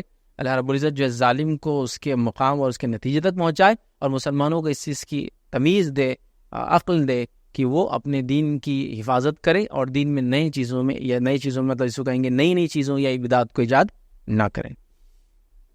بہرحال کسی نے ایک سوال کیا، ہمیں قسطوں پر ایک پلاٹ خریدنا تھا، اس کی قسطیں کئی سالوں تک چلیں گی، اس پر کیا زکوٰۃ دینی ہوں گی؟ تو دیکھیے ایک پلاٹ ہے جس کو آپ خرید رہے ہیں اور اس کی قسطیں دے رہے ہیں، تو قسطیں جمع ہو رہی ہیں، مطلب فار ایگزامپل آپ قسطیں دے رہے ہیں، تو اگر پلاٹ آپ نے رہنے کے لیے لیا تو اس قسطوں پہ زکوٰۃ ہی نہیں ہے۔ ریزن کی پلاٹ آپ نے خود کے لیے لیا، اور خود کے لیے جب انسان کوئی چیز لیتا ہے اس پہ زکوٰۃ نہیں ہوتی۔ ہاں اگر آپ یہ کہتے ہیں کہ پلاٹ لینے کے لیے ہم پیسے جمع کر رہے ہیں، پلاٹ خریدا نہیں، پیسے جمع کر رہے ہیں، تو یہ پیسہ اگر نصاب کو پہنچ گیا تو اس پہ زکوٰۃ واجب ہے، چاہے وہ شادی کے لیے جمع کرو، حج کے لیے جمع کرو، پلاٹ کے لیے جمع کرو، پیسے جمع ہو رہا ہے، نصاب کو پہنچ گیا، دینا پڑے۔ لیکن یہاں کیا ہے، پلاٹ خریدا، اگر خریدا خود کے لیے ہے، استعمال کے لیے، تو پھر کوئی زکوٰۃ نہیں ہے اس پہ، چاہے قسطیں کتنے بھی دن دینا پڑے اور قسطیں کتنی بھی جمع ہو جائے، اس پہ زکوٰۃ نہیں، چونکہ آپ وہ خرید رہے ہیں، سمجھ رہے نا، تو یہاں آپ کو اس کی ضرورت نہیں۔ لیکن یہ پلاٹ سیل اینڈ پرچیز کا ہے، یہ آپ کا بزنس میں آتا، تو پھر اس کی قسطیں اگر اتنی دی جو نصاب کو پہنچتی ہے تو اس پہ زکوٰۃ لگیں گی، لیکن اس کا حساب مائنس پلس دونوں میں ہوں گا۔ مثال اس کی ایسی ہے، جیسے مثال کے طور پر میرے پاس کیا ہے ایک جگہ حساب ہوگا، اور کیا آنا ہے وہ ایک جگہ لکھوں گا میں، اور کیا جانا ہے دینا ہے وہ لکھ کے پھر زکوٰۃ دی جائیں گی مائنس پلس کر کے۔ جیسے مثال کے طور پر میرے 100 روپیز کسی پہ ادھار ہے، ٹھیک ہے، میرے پاس 100 روپیز سیونگس کے اندر پڑے ہوئے ہیں، 100 روپیز کا اسٹاک ہے، یہ ہوگا 300 روپیز، اور مجھے 50 روپیز ادھار دینا ہے، تو میں لکھوں ادھر 50، تو 300 میں سے 50 مائنس کروں گا اور 250 کی زکوٰۃ دے دوں گا۔ جو آنا ہے اور جو میرا ہے نصاب کو پہنچتا وہ، اس میں سے منفی کروں گا وہ جو مجھے دینا ہے۔ تو یہاں ویسے ہی کریں گے، آپ بیچنے کا ہے تو اگر خود کے لیے لیا ہے تو پھر کوئی اس پہ زکوٰۃ نہیں رہیں گے، اس لیے کہ خود کی رہنے کے لیے چیز پہ زکوٰۃ نہیں ہے۔ لیکن آپ بولیں گے خود کے لیے حج کرنے جا رہا ہوں، پیسے جمع کر رہا ہوں، خود کے لیے پلاٹ لینا اور پیسے جمع کر رہا ہوں، جب تک پیسے جمع کر رہے چیز لی نہیں ہے تو اس پہ زکوٰۃ ہو جائیں گے اگر نصاب کو یہ مال پہنچ جائے، تو چاہے اس کے لیے آپ حج کر رہے ہو اس کی وجہ سے یا اس پیسے سے شادی کرنے ہو، لیکن نصاب کو پہنچ گیا دینا ہے اس شکل میں نہیں، چونکہ یہ چیز خریدنے کے معاملے میں آ رہا ہے اور استعمال کی چیزوں پہ زکوٰۃ نہیں ہوتی ہے۔ کسی نے ایک سوال کیا ہے کہ جس طرح میت کو ثواب پہنچا سکتے ہیں تو کیا اسی طرح کسی زندے کو بھی ثواب پہنچایا جا سکتا ہے؟ دیکھیے میت کو جس طرح سے ثواب پہنچایا جا سکتا ہے، سوال ہے کیا زندوں کو بھی؟ ہاں زندوں کو بھی ثواب پہنچایا جا سکتا ہے، لیکن زندہ کیونکہ خود زندہ ہے وہ خود بھی اپنے آپ کو ثواب پہنچا سکتا ہے، لیکن آپ بھی پہنچا سکتے ہیں، زندوں کو بھی ثواب پہنچایا جا سکتا ہے۔ مثال کے طور پر کوئی انسان ہے، اس کے نام سے آپ پیسے صدقہ کر دیں، ہو گیا، اس کو ثواب ملیں گا اس کو انشاءاللہ۔ مرنے کے بعد ہم کیوں فکر کرتے ہیں؟ چونکہ اس کے خود کے کرنے کی شمتا ختم ہو گئی، اس کا اکاؤنٹ کلوز ہو گیا، اب ہم لوگ کر سکتے ہیں، لیکن یہاں زندہ ہے تو ضرورت، لیکن زندوں کو کئی چیز کا اجر ثواب ملتا ہے۔ جیسے مثال کے طور پر حدیث میں الفاظ ہے کہ جو کسی کو نافع علم سکھائے جب تک علم کا فائدہ اٹھائیں گا اس کو اجر ملے گا، تو زندگی میں ملے گا اور مرنے کے بعد بھی ملنے والا ہے۔ تو آپ کے ٹیچر کو آپ دعائیں دیجیے، آپ کے ٹیچر کی آپ زیادہ سے زیادہ علم پہ عمل کیجیے، اس کو خود اکاؤنٹ میں ثواب مل رہا ہے، وہ زندہ ہے حالانکہ، تو زندوں کو بھی ثواب ملے گا، میت کو ملے گا۔ آپ کے پاس کسی نے آپ کو کچھ چیزیں دی کہ بھائی اس رقم کا کچھ اچھا استعمال کرو تاکہ مجھے اجر ثواب ملے، آپ نے اس رقم کو صحیح جگہ خرچ کیا، اس کو اجر ثواب مل گیا۔ تو جیسا میت کو ثواب ملتا ہے ویسے زندوں کو بھی آپ ثواب دے سکتے ہیں، اس کے علم سے فائدہ اٹھا کر، اس نے جو کار خیر کیا اس سے فائدہ اٹھا کر، وہ سب بہرحال ہو سکتا ہے۔ لیکن اصل ایصال جب کرنا چاہتے ہیں ہم، جب اس کے خود کے کرنے کا اکاؤنٹ بند ہو جاتا ہے، وہ خود سے کوئی اپنے اکاؤنٹ میں نیکی جوڑ نہیں سکتا ہے، تب ایصال پہنچاتے، تو ہم یہ کہیں گے زندگی میں کسی کو اجر پہنچا سکتے اور مرنے کے بعد کسی کے لیے ایصال ثواب ہو سکتا ہے، تو زندگی میں بالکل پہنچایا سکتا ہے، بہت سارے اعمال جس کے ذریعے پہنچایا جا سکتا ہے۔ السلام علیکم جی، ایک سوال تھا کہ جو فیشیل سرجری ہوتی ہے اس میں داڑھی کو نکال دینا پڑتا ہے، پوری طریقے سے شیو کرنا پڑتا ہے، تو اس انسٹنس میں ہم لوگ کو کیا کفارہ دینا پڑے گا اگر نکال دی گئی داڑھی؟ تو سوال ہے کہ فیشیل سرجری کی وجہ سے اگر کسی کی داڑھی نکال دی جائے تو اس کا کوئی کفارہ ہے کیا ہم کو کفارہ دینا ہو؟ تو دیکھیے داڑھی کے نکالنے کا کسی شرعی عذر کی وجہ سے کوئی کفارہ نہیں، تو کفارہ نہیں، کچھ بھی نہیں کرنا، بعد میں واپس رکھ لینا ہے بس۔ جیسے مثال کے طور پر ایک آدمی ہے، فیشیل سرجری ہے، وہ کسی بھی پارٹ کی، اور ڈاکٹر ریکمینڈ کرتا ہے کہ اس کے بغیر نہیں ہو سکتی کہ داڑھی نکلے، اینی تھنگ ہو سکتا ہے، گلے کے اندر یہاں ہے، کوئی یہ حصہ ہے، یا چلیے ایک آدمی کو داڑھی تھی، اس کا اللہ نہ کرے ایکسیڈنٹ ہو جائے اور ایسی جگہ مار لگے جیسے ہم یہاں لگ گیا، ٹاکے دینا ہے، تو ظاہر سی تو بغیر بال کو نکالے کے ٹاکے نہیں دیے جا سکتے، ٹھیک ہے، مطلب ممکن نہیں ہے، اور ڈاکٹر یہی ریکمینڈ کرتا ہے، کوشش کرنا چاہیے کہ ایسا نہ ہو، لیکن اگر ممکن نہیں ہے تو کرنا پڑتا ہے۔ موت کے کچھ آپریشنس ہیں جس کے لیے ظاہر سی کرنا ہے، تو وہ ریکمینڈ کرتے ہیں کہ داڑھی نکالی جائے، چونکہ اس کے افیکٹ سامنے سے دکھتے ہیں، پھر پتہ چلتا ہے، اگر داڑھی ہوں گی تو ظاہر سی تو پتہ نہیں چلے گا، تو اب یہ مجبوری والی سچویشن سے یہ ڈاکٹر ریکمینڈ کریں گے آپ کو، اور ڈاکٹر اگر کہتا ہے کہ اس کے علاوہ چارہ نہیں ہے تو آپ اس کو کاٹ لیں، لیکن اس کو کفارہ نہیں دینا ہے، صرف اتنا ہے کہ واپس اس کو دوبارہ رکھ لیں, اس کو کنٹینیو نہ کرے اسی کی بھائی اب چلو ایک بار تو نکال لیے نا, اب بس نکال کے رکھتے ہیں, تو کنٹینیو نہ کرے, اس کو واپس سے رکھ لے. اس کو کوئی کفارہ, کوئی فدیہ یا کچھ بھی اس طرح سے نہیں, لیکن دل میں برا جانے کہ یہ کام مجھے کرنا پڑ رہا ہے, میں یہ کرنا نہیں چاہتا. وہ بات ہمیشہ رہنا چاہیے کہ ہر غلط کام پہ دل میں ندامت ہونی ہی چاہیے, چاہے جائز وجہ سے کر رہے ہو یا مجبوراً, سمجھ نا, مطلب کسی وجہ سے آپریشن جائز وجہ ہے, کبھی مجبوری ہوتی ہے, کوئی دوسرا بولتا ہے ایسا نہیں کر تمہاری جان لے لوں گا, تب بھی برا لگنا چاہیے دل میں کہ اللہ غلط ہو رہا ہے لیکن میں مجبور ہوں. تو بہرحال وہ کر لے آپ, باقی انشاءاللہ اس کچھ کرنے کی ضرورت نہیں ہے. کسی نے ایک سوال کیا, ہمارے ماما کی ہول سیل کرانہ دکان ہے, وہ روزمرہ کے سامان کے ساتھ ٹبیکو بھی سیل کرتے ہیں, اس وجہ سے ان کی والدہ ان کے پاس کھانا نہیں کھاتی. ماما کا کہنا ہے کہ چھوٹے دکاندار بھی سامان ایک ہی دکان سے چاہتے ہیں یا پھر دوسرے دکان سے لے لیتے ہیں. دوسرے ماما کی ہوٹل ہے, وہ دیر رات تک چالو رکھنے کے لیے پولیس کو رشوت دیتے ہیں. والدہ ان کے پاس کھانا کھاتی ہے, اس بارے میں رہنمائی کریں. دیکھیے پہلا ہے سوال کہ شخص ہے, ان کے ماما ہیں, سوال ان کی نانی کا ہے سمجھ لیجیے, خاتون کا, اور وہ خاتون جو ہے اپنے ایک بیٹے کے پاس کھانا نہیں کھاتی, اس لیے کہ وہ بیٹا کرانہ سیل کرتا ہے لیکن ساتھ میں ٹبیکو بھی سیل کرتا ہے. تو یہ کیسا ہے؟ تو دیکھیے اس شخص کا اور ان کا یہ کہنا ہے کہ چھوٹے دکاندار آتے ہیں تو ہر چیز ایک ہی دکان سے لینا پسند کرتے ہیں, میں ٹبیکو کے لیے دوسری طرف جاؤ نہیں بول سکتا ان کو, تو اس معاملے میں وہ کیا کرے؟ تو پہلی چیز تو نانی کا مسئلہ نہیں دیکھتے ہیں, پہلے ماما کا مسئلہ دیکھ لیتے ہیں. ماما کو گزارش کی جائیں گی کہ ٹبیکو کے حد تک آپ یہ بول سکتے ہیں کہ ہم نہیں بیچتے, کہیں اور سے لے لے. ٹبیکو ایک مخصوص چیز ہے, یہ جنرل چیزوں کی جیسا نہیں ہے, ایک مخصوص چیز ہے. تو آپ ان چھوٹے دکاندار کو بول سکتے ہیں کہ آپ باقی ساری چیزیں مجھ سے لو, ٹبیکو کے حد تک کہیں اور سے لو, اور اس کے بولنے میں, اس کے کرنے میں کوئی حرج نہیں. وہ کر کے تو دیکھیں, اللہ تعالیٰ دیکھیں ان کے رزق میں ضرور برکت دیں گا. چونکہ ایک حرام چیز بیچ کر, سماج کو نقصان دینے والی چیز بیچ کر, سماج کے لیے ناسور چیز بیچ کر, جس سے نئی نسلیں برباد ہو رہی ہے, شادیاں برباد ہوتی ہے, بیماریوں کے اندر علاج کر کر کے لوگ پریشان ہیں. ایسے میرے اطراف یہ کئی میرے جاننے والے اور کئی ایسے لوگ جو میرے اسکول کالج کے اندر ساتھ رہے, ان کی اموات میں نے خود دیکھی اپنے سامنے, صرف ٹبیکو کھانے کی وجہ سے مر گئے. ایک ہمارے بہت ہی نزدیکی جاننے والے پڑوسی تھے, 4 بیٹیاں تھیں ان کو, بڑی بیٹی کی عمر ہارڈلی 8 یا 9 سال, اور سب سے چھوٹی 1 سال کی تھی جب ان کا کینسر سے انتقال ہوا. کینسر کا ریزن ٹبیکو چیو کرتے تھے, دانتوں کے اندر کینسر اور موت کینسر سے مر گئے. تو بیماریاں امت کے زکوٰۃ و صدقات کے غلط جگہ لگنے کی وجہ, چونکہ وہ بیمار ہو رہے تو زکوٰۃ و صدقات جمع کر کے ان کا علاج کروایا جا رہا, غریب ہے. پھر امت کے اوپر جو ذمہ داری آ گئی ان 4 بچیوں کو سنبھالنے کی. میں نہیں کہہ رہا ہوں اگر ٹبیکو نہیں کھاتے تبھی زندہ رہتے تھے, میں وہ نہیں بول رہا ہوں, ان کی موت تھی وہ ہو گئی, لیکن انہوں نے جو ریزن تھا ان کی موت کا وہ ٹبیکو تھا. ہم لوگوں کو اس سے خیال رکھنا ہے نا. تو بہرحال تو پہلے یہ کہوں گا کہ ماما کو یا اس شخص کو کہ وہ نہ بیچے, اللہ کے راہ میں کوشش تو کرے. اللہ تعالیٰ آپ کو دیکھیے اتنی برکت دیں گا, وہ اگر چلے بھی جانا 10 دکان والے آپ سے نہ بھی لینا زندگی میں, اور آپ کے رزق میں برکت آ جائیں گی. یہ بات تو آپ بالکل لکھ کر رکھ لیں, تو وہ کروں گا. رہا نانی کا معاملہ, اگر نانی اس وجہ سے یہ کر رہے ہیں تاکہ ان کے بیٹے کو اس کا احساس ہو تو بالکل اچھا کر رہے ہیں, لیکن ایٹ دا سیم ٹائم اگر وہ ٹبیکو کی کوانٹٹی بہت کم ہے اور ان کا میجر بزنس حلال ہے, پھر کھانے میں کوئی حرج بھی نہیں. لیکن ایک برائی سے روکنے کے لیے بولتے ہیں نا, تھوڑا احتجاج کرنا, تھوڑا سا کرٹیسیشن کرنا اچھا ہوتا ہے, کبھی اگر فائدہ ہو جاتا ہے تو میرا کرنے میں بھی کوئی حرج نہیں ایٹ دا سیم ٹائم, اور ہونا چاہیے. ماما کا بھی کام ہے کہ وہ نہ بیچے. رہا دوسرے ماما کی ہوٹل ہے, وہ دیر رات تک چلاتے ہیں, پولیس کو رشوت دیتے ہیں, تو والدہ ان کے پاس کھاتی ہے. تو بہرحال دیکھیے وہ مجبور ہے کچھ چیزیں کرنے کے لیے. میں اپنا حلال کام کروانا چاہتا ہوں, اس ملک کی عزیز میں ہمارے حلال کام بھی آج کل بغیر رشوت کے نہیں ہو رہا ہے. ایک آفیسر جس نے 30 سے 36 سال اپنے گورنمنٹ جاب پہ لگا دیے, ڈپارٹمنٹ سے ریٹائر ہونے کے بعد بھی وہ بیچارے 36 سال جاب کرنے والے کو بھی رشوت دینا پڑتا ہے, اسی کے ساتھیوں کو, تب اس کا وظیفہ, اس کا پینشن نکلتا ہے. معلوم, سبحان اللہ, اتنا رشوت خوری ہمارے ملک میں عام ہو چکی ہے. یاد رکھیے یہ رشوت خوری کے انڈیکس میں شاید سب سے, جس کو کہتے ہیں نا, اوپر آتا ہے سمجھو, رشوت لینے والے ملکوں میں ہمارا ملک. تو بہرحال اللہ رحم کرے. تو یہ ان کی مجبوری ہے. ویسے ریکمینڈ کروں گا ہوٹل کو رات میں نہیں کھلا رکھنا چاہیے, لیکن ایٹ دا سیم ٹائم کبھی کبھار ہوٹلوں کا رات میں کھلنا ضرورت ہوتی ہے. جیسا مثال ریلوے اسٹیشن کے بازو کی ہوٹلوں کا رات میں کھلا رہنا ضروری ہے. مسافر کبھی بھی آتے اور جاتے ہیں. رمضان کے اندر سحر کے لیے رات میں ہوٹلوں کھلا رہنا ضروری ہے, کیونکہ مسافرین کو بھی کھانا ہے, اور کبھی شہر والے لوگوں کو بیمار ہے وغیرہ ان کو بھی کھانا پڑتا ہے, تو وہ بھی آتے ہیں. کبھی شہر اتنے بڑے ہوتے ہیں, ممبئی کو لے لیں آپ, 100 کلومیٹر کا شہر ہے, اور اگر میں رات میں 12-1 بجے اپنے مقام سے نکلوں گا, گھر جاؤں گا, تو سیر نہیں ملتی مجھے کبھی, تو میں کیا کروں گا, اسی مقام پہ ہوٹل کھلی ہوئی سیر کر کے نکلوں گا. تو بہرحال یہ ضرورت ہے. تو اگر وہ ہوٹل ہے، لیکن اگر آپ بول رہے نہیں یہ چائے کی ہوٹل ہے جہاں میاں بھائی آ کے پان کھاتے ہیں، بیڑیاں پھونکتے ہیں، سگریٹیں پھونکتے ہیں، راتوں میں کھڑے رہتے ہیں، آس پاس والوں کو جگاتے ہیں، خاموخا کرتے ہیں، تو یہ ماما کو بھی بولوں گا پھر اس ہوٹل کو بھی رات میں مت چلائیے.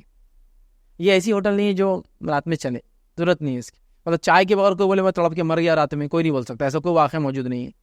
کیا کوئی بولے چائے نہیں تو ان کی سانسیں رک جاتی ہے، ایسا بھی کوئی واقعہ موجود نہیں ہے.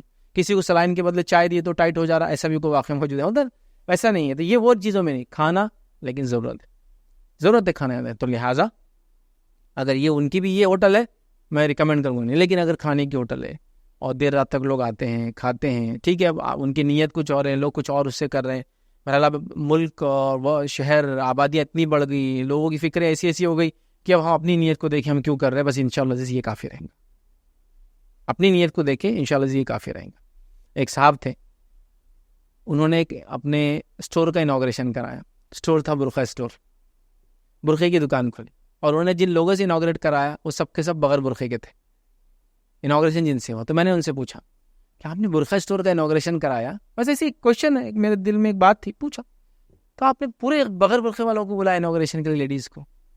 تو انہوں نے مجھے اچھا جواب دیا. اس لیے میں نے کہا لوگوں کی نیتیں ہوتی ہیں، اللہ ہی دیکھتا ہے اس کو، تو ہم لوگ ڈیسیجن نہیں لینا. لیکن میں نے پوچھا، انہوں نے کہا میں نے اس لیے بلایا ان 3 لوگوں کو، شاید میرے برقعے کے انوگریشن کرنے کے بعد یہ برقع پہننے کا سوچے. اچھی بات ہے نا، بہت اچھی بات ہے. مطلب انہوں نے کہا کہ میں نے اس لیے ان کو بلایا کہ شاید میرے انوگریشن کرنے کے بعد اسٹور کا یہ برقع پہننے کا سوچے، اور میں نے ان کو تحفتاً برقعے بھی دی. تو ایک انٹینشن دیکھی ہر آدمی کی کہ نہیں آئے، اللہ رب العزت اس کو اس نیت کے مطابق اجر دیں گا. تو بہرحال ایک اچھا انٹینشن تھا اس اعتبار سے کہ سماج میں بے پردگی عام ہے. آج ہم لوگ جو علاقوں میں رہتے ہیں، جیسے اورنگ آباد ایک بڑا شہر ہے، ایک اچھی بڑی آبادی ہے، تو یہاں برقع پہننا کامن ہے. لیکن بہت سارے علاقوں میں آپ کو برقع پہنی مسلم والا دیکھ ہی نہیں سکتے، اور بہت سارے مسلم ملک ہے جو برقع پہنی عورتیں آپ کو کبھی دکھ جائے تو آپ بولیں گے ماشاء اللہ کہاں پیدا ہوئی بیوی. ہاں، ملک ہے جہاں ملکوں کے ملک برقع نہیں بنتے. اب مجھے بتانے کی ضرورت نہیں، اس میں عرب ملک بھی ہے، غیر عرب ملک بھی ہے جہاں برقعے کا کوئی تصور نہیں. تو بہرحال تو ہر جگہ حال نہیں ہے، ایسے حالات نہیں. ہمارے انڈیا کے اندر نارتھ انڈین اسٹیٹ میں دیکھیے آپ برقع کوئی نہیں پہنتا ہے. ساؤتھ انڈین اسٹیٹس میں مہاراشٹر سے نیچے برقع کامن ہے. آپ دیکھیے نارتھ انڈیا میں آپ جائیے، برقع نہیں پہنتی عورتیں کہیں بھی، شال ڈالتی خالی. ایسٹ انڈین اسٹیٹس میں جائیے آپ کو برقع تو کیا آپ عورت کو سمجھ بھی نہیں پائیں گے مسلمان ہیں کسی بھی لحاظ سے. تو یہ ہوتا ہے. تو بہرحال تو نیت اللہ ہی جانتا ہے. تو ماما کی نیت ہے کہ رات میں مسافر کھائے وغیرہ، تو اللہ ان کی نیت کو دے گا انشاءاللہ. بٹ چائے وغیرہ کی تو وہاں بھی کہوں گا. باقی رشوت وغیرہ تو کبھی کبھار مجبوری ہو جاتی ہے، اللہ تعالیٰ مجبوریوں کو دیکھیں گا. لیکن مجبوری والا عمل بھی جو غلط ہے اس کو کراہت کے ساتھ ہی کرنا چاہیے، خوشی سے نہیں کرنا چاہیے. تو لہٰذا کراہت کے ساتھ وہ کرے اس کام کو بھی جو رشوت دے. لیکن آپ کے نانی کا وہاں کھانا درست اس لیے کہ وہاں وہ لے نہیں رہے، کوئی چیز بری دے رہے، جبکہ پہلے شکل ماما ٹوبیکو بیچ کے اس کی انکم لے رہے ہیں، وہ غلط کام کر رہے ہیں اندر. ٹھیک ہے، بہرحال اللہ تعالیٰ ہم کو توفیق دے کہ ہم حلال رزق کو کمائیں، اور توفیق دے کہ ہم صحیح کام دنیا میں کریں. کسی نے ایک سوال کیا، دجال کو جب اللہ اتنی قوت دیں گے کہ وہ مردوں کو زندہ کرے گا تو کیا وہ تا قیامت تک زندہ رہیں گا؟ کیا ان کو وہ جو لوگ زندہ کریں گے کیا وہ تا قیامت تک زندہ رہیں گے؟ کیا ان کو اسی وقت موت آ جائیں گی؟ اور اگر زندہ رہیں گے تو کیا وہ ہم سے بات بھی کریں گے؟ دیکھیے جو زندوں کو مردہ کرنے کے تعلق سے بات ہے، جیسے کہ یہ والدین سے بات کرانے کا دعویٰ کریں گا جو مر چکے ہیں، اٹھانے کا نہیں ہے کہیں بھی روایت میں، زندہ کو مردہ کریں گا. اور وہ جو زندہ کو مردہ کرنے کا ہے وہ ایک مخصوص شکل میں یاد رکھیں، وہ واقعہ بھی سنا دیتا ہوں آپ. تو یہاں ہے آپ کے ماں باپ سے آپ سے بات کروائیں گے مطلب وہ جنوں اور شیاطین کو بولیں گے ان کے ماں باپ کے لیے بات کرو، جو وہ شعبدے بازی کے ذریعے ان کا نالج رہتا ہے، جو قارئین کے ذریعے لیتے، وہ سب ہونے والا ہے. لیکن ایک مقام پر یہ واقعہ ہونے والا ہے کہ نبی اکرم صلی اللہ علیہ وسلم نے فرمایا کہ ایک نوجوان ہوگا، وہ دجال سے لڑیں گا، اور دجال جو ہے اس کو قتل کر دیں گا. قتل کرنے کے بعد اس کو دوبارہ اٹھائیں گے. یہ ایک نوجوان کا واقعہ تھا. مطلب ایسا دجال سب کو اٹھائیں گے بلکہ روایتوں میں نہیں کہ سب کو اٹھاتے گھوم رہا ہو، لیکن اس نوجوان کے بارے میں وہ اٹھائیں گا دوبارہ، اور اٹھا کر کہیں گا کیا تو مجھے اب رب مانتا ہے؟ چونکہ تو زندہ تھا، میں نے تجھے مارا، اور مارنے کے بعد پھر تجھے جلایا. تو نوجوان کہیں گا اب تو مجھے نبی اکرم صلی اللہ علیہ وسلم کی بات پہ اور زیادہ یقین ہو گیا کہ تو ہی دجال ہے، چونکہ اللہ کے رسول آلریڈی پیشن گوئی کر چکے، اس کے بارے میں حدیث میں آ چکا نہیں. تو نوجوان کو معلوم رہے گا اس کی پیشن گوئی ہوئی ہے، تو کہیں گا اب تو مجھے اور یقین آ گیا کہ تو ہی وہ دجال ہے اور تو رب نہیں ہو سکتا، چونکہ ہمارا رب جو ہے وہ کانا نہیں ہے، اندھا نہیں ہے، آنکھ سے یاد رکھی. لہٰذا بہرحال تو ایسے سب کو اٹھاتا پھریں گا نہیں. ہاں مردہ والدین سے بات کروائیں گا, یہ سب جنوں اور شیاطین کے ذریعے کریں گا. یہ سب ہو سکتا ہے سائنس ٹیکنالوجی وہ استعمال کریں گا, جو اس کے والدین کے ساتھ جو قارین وغیرہ تھے ان سے بات کر کے وہ ساری چیزیں بتائیں گے. جیسے شعبدے باز کرتے ہیں, جو پاسٹ کی چیزیں بتاتے ہیں, جو ہو چکا اس کے بارے میں بتاتے ہیں, اور جو ہو چکا ہوتا ہے وہ غائب نہیں ہوتا, کبھی بھی یاد رکھیں. جو ہونے والا ہے وہ غائب سے ہے, جو ہو چکا ہے وہ غائب کا حصہ نہیں ہے. ٹھیک ہے, تو لہٰذا وہ بتائیں گا اس ٹائپ سے, لیکن ہر کسی کو زندہ کریں گے ایسا نہیں ہے. دوسرا انہوں نے کہا جو زندہ ہو جائیں گے قیامت تک زندہ رہیں گے, وہ جن کو کریں گا. ویسی بھی روایت میں کوئی الفاظ نہیں کہ وہ جو زندہ ہوں گے قیامت تک زندہ رہیں گے. اس کے بعد وہ انہوں نے کہا زندہ رہیں گے تو کیا وہ ہم سے بات بھی کریں گے؟ بات کرنے کے تعلق سے بات آتی ہے کہ مردہ والدین سے بات کروائیں, لیکن جیسے میں نے کہا جنوں اور شیاطین وغیرہ کے ذریعے علماء لکھتے ہیں وہ اس طرح سے بات کروائیں گا. السلام علیکم. فائز بھائی, میں نے ایک پلاٹ لیا تھا جو ارادہ کرا تھا کہ اس کو بیچ کے گھر بناؤں گا, لیکن پیسے اتنے نہیں آئے کہ میں اس کا گھر بنا سکوں, تو وہ پیسے میں نے بینک میں رکھ دیا, یہ سوچ کے کہ جیسا وہ پیسے بڑھا کے انشاءاللہ اس کے لیے میں گھر بناؤں گا, تو کیا وہ پیسوں پہ زکوٰۃ ہے جبکہ وہ پیسوں پہ سال گزر چکا؟ پہلے سوال کیا کہ ایک پلاٹ تھا جس کو انہوں نے بیچ دیا, بیچ کر اس کے کیش آیا, لیکن اتنا کیش نہیں آیا کہ وہ اگلا گھر بنا سکیں. تو اگر وہ کیش بینک میں رکھا اور ایک سال گزر گیا تو کیا زکوٰۃ ہے؟ اگر وہ پیسہ نصاب کو پہنچ گیا ہے تو اس پر زکوٰۃ ہے, چونکہ ابھی آپ گھر بنانے والے ہیں, لیکن ابھی وہ کیش فارم میں آ چکا ہے. اور چونکہ وہ کیش فارم میں ہے اور اگر نصاب کو پہنچ گیا, فار ایگزامپل آپ کا وہ نصاب کیش کا سمجھو 100 روپیز تھا, اور وہ 100 روپیز نہیں 120 روپیز آپ کے آئے تھے پلاٹ بیچنے کے, تو 120 روپے نصاب سے اوپر ہو گئے. 100 روپے سمجھ لیجیے, مثال دے رہا ہوں نصاب کی, 100 روپے ہے نہیں, ایک مثال سمجھنے کی, تو آپ کو اس پہ پھر زکوٰۃ دینا پڑیں گی. کب تک؟ جب تک کہ آپ گھر نہیں بنا لیتے, مطلب جب تک پڑا رہیں گا پیسہ آپ کو اس کی زکوٰۃ دیتے رہنا پڑیں گی, یاد رکھیے. کسی نے سوال کیا امام تیز نماز پڑھاتا ہے تو اس کے پیچھے سورہ فاتحہ کیسے پڑھے؟ دیکھیے امام اگر تیز نماز پڑھاتا ہے آپ سورہ فاتحہ پڑھنا شروع کر دیں, جتنی ہوئی باقی ختم. جیسا مثال کے طور پہ امام کھڑا ہوا, اور کچھ لوگوں کا تو حال یہ ہے کہ میں نے دیکھا ظہر کی بھی پہلی دوسری رکعت میں سورہ فاتحہ ہونے تک ان کے رکوع ہو جاتے ہیں. اب وہ تیسری چوتھی کا کیا ہوتا ہوگا وہ تو اندازے ایسا آپ پڑھے الحمدللہ رب الرحمن الرحیم اللہ اکبر ہو جا جھک جاؤ. تو یہاں آپ مجبور ہے, آپ پڑھنا چاہتے تھے, آپ پڑھ بھی رہے تھے, امام نے آپ کو موقع نہیں دیا, آپ امام کے تابع, آپ کو جھکنا ہی پڑے گا, آپ کا چاہے سورہ فاتحہ ہو یا نہ. مطلب میں نے تو یہاں تک لوگوں کو دیکھا, کچھ اماموں کی حالت یہ ہے ایسا کچھ نہیں کر سکتے ہم, مطلب یہاں معذور ہو گئے. ایک ادنا انسان کسی سڑک سے جا رہا ہے, کسی مسجد میں داخل ہو گیا, کہاں امام کی اصلاح کریں گا بیٹھ کے, امام صاحب اتنے جلدی کیوں کر رہی؟ تو محلے والا کام تھا نا. حالت یہ کہ آپ صرف قاعدے سے کھڑے ہو, اور کھڑے ہو کے بسم اللہ الرحمن الحمدللہ رب العالمین بولو, ادھر سے اللہ اکبر کی آواز آتی. اتنا میں یہ بھی نہیں بول رہا ہوں کہ میں بہت خیرت سے کر رہا ہوں بسم اللہ الرحمن الرحیم, ایسا نہیں پڑھ رہا میں سمپل پڑھ رہا ہوں بسم اللہ الرحمن الرحیم الحمدللہ رب العالمین اللہ اکبر, آ گئی اس کی آواز. جھکنا ہی آپ کو, کیا کریں گے آپ؟ تو یہ رفتار ہے تو یہی اماموں کی آج کل. تو بہرحال اب آپ مجبور ہے, آپ اس کے تابع ہیں.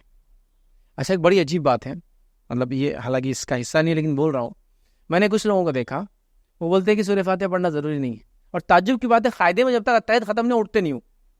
حالانکہ اتحیات کے بارے میں ایسا کچھ بھی نہیں کہ اس کا نہیں ہونے سے نماز نہیں ہوتی, ایسا اتحیات ان کی سمجھو کمپلیٹ نہیں, پہلا قاعدے میں بیٹھے اتحیات للہ چل رہا ان کا, اب اتحیات ختم نہیں, والصلوات والطیبات, امام اٹھ گیا, یہ نہیں اٹھتے السلام علیکم ایھا النبی رحمۃ اللہ پورا پڑھ کے تیسری رکعت میں ایسے ٹائم پہ اٹھ کے آتے کہ بس ایسا کھڑے ہوئے کہ اللہ اکبر امام کیا ہوتا ہے. اتحیات پورا پڑھتے ہیں لیکن بولتے سورہ فاتحہ پڑھنا ضروری نہیں ہے.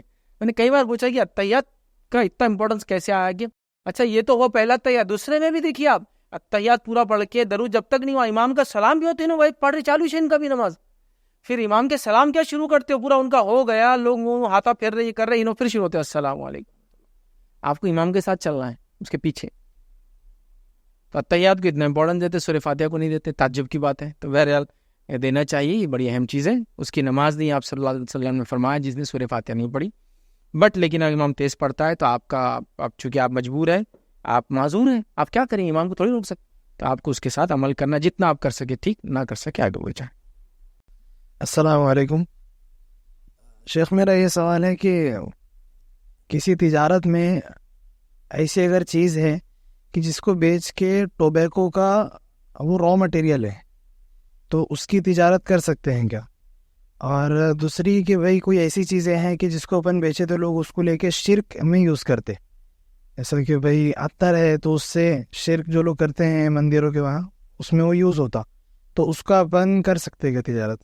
بھائی کا سوال ہے کہ کوئی فریگرنس ہے, عطر ہے جو تمباکو کے اندر استعمال ہوتا ہے, حالانکہ وہ تمباکو کا پارٹ نہیں ہے, وہ خود حرام ہے اپنی ذات سے وہ عطر.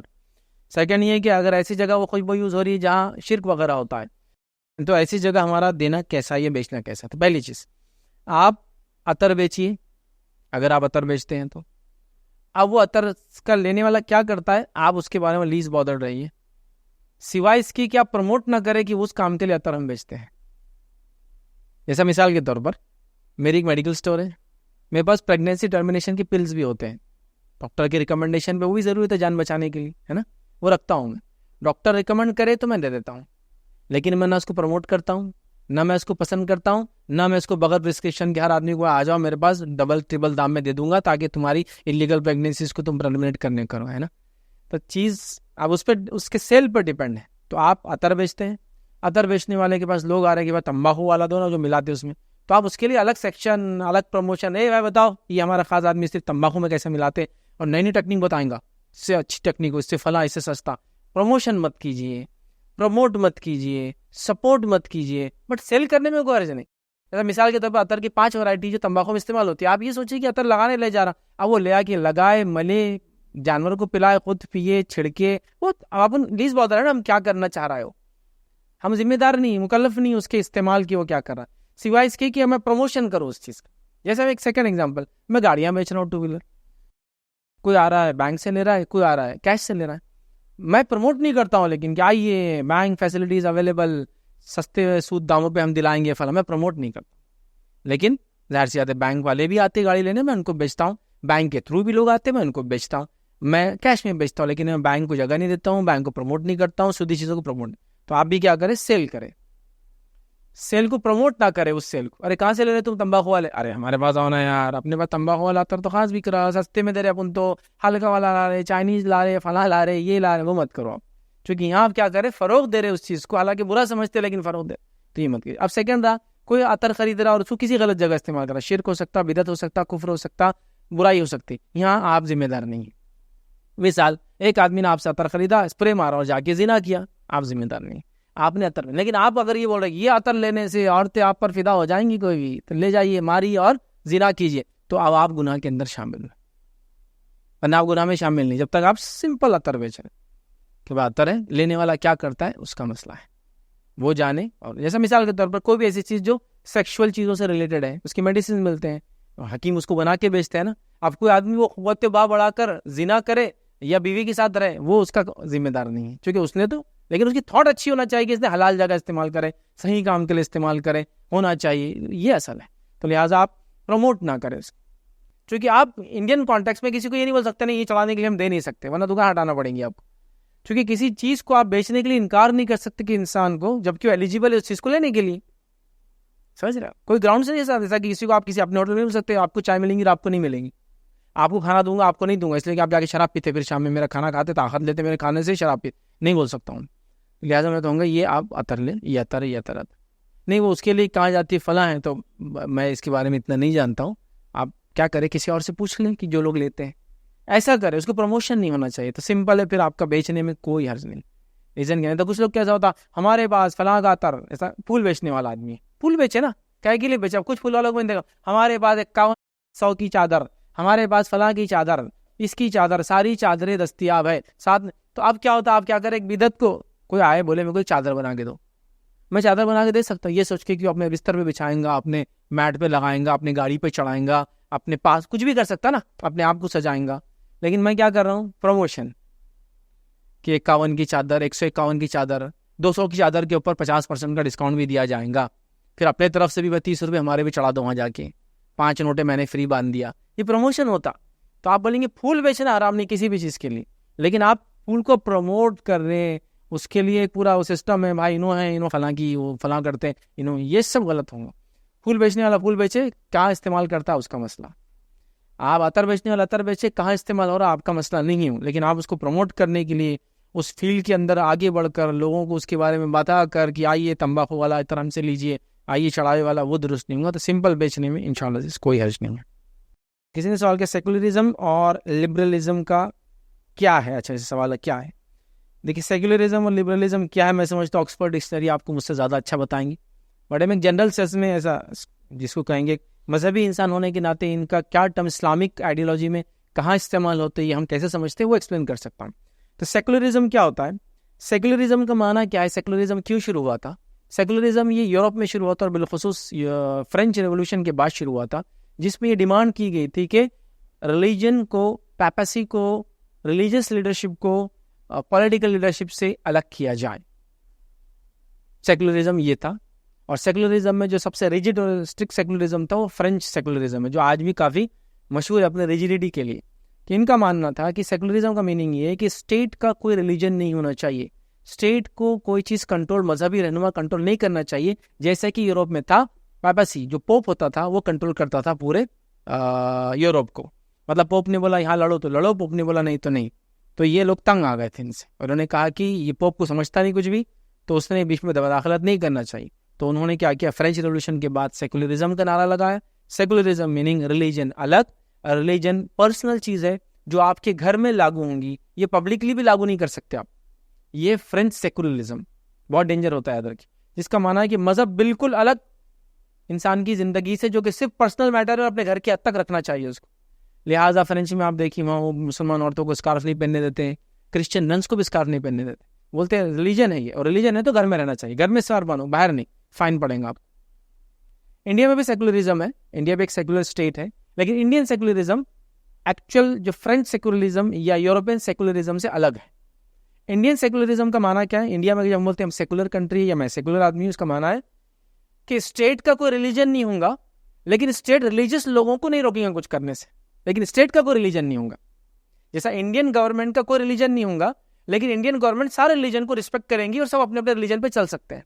لیکن ایکچوئل سیکولرزم کا معنی جو فرینچ سیکولرزم ہے اس کا معنی، یہ یوروپین ہے، اس کا معنی کیا ہوتا ہے کہ اسٹیٹ اور ریلیجن دونوں الگ ہوں گی، ریلیجن کا پالیٹکس میں کوئی مداخلت نہیں ہوں گی، اس حد تک دونوں سپریٹ ہوں گے کہ ریلیجن صرف گھر میں لاگو ہوں گا، اس کے بعد کہیں بھی نہیں. شادی بیاہ بھی مذہب کے طور پہ نہیں ہوں گی کیونکہ وہ بھی اسٹیٹ کا معاملہ ہے.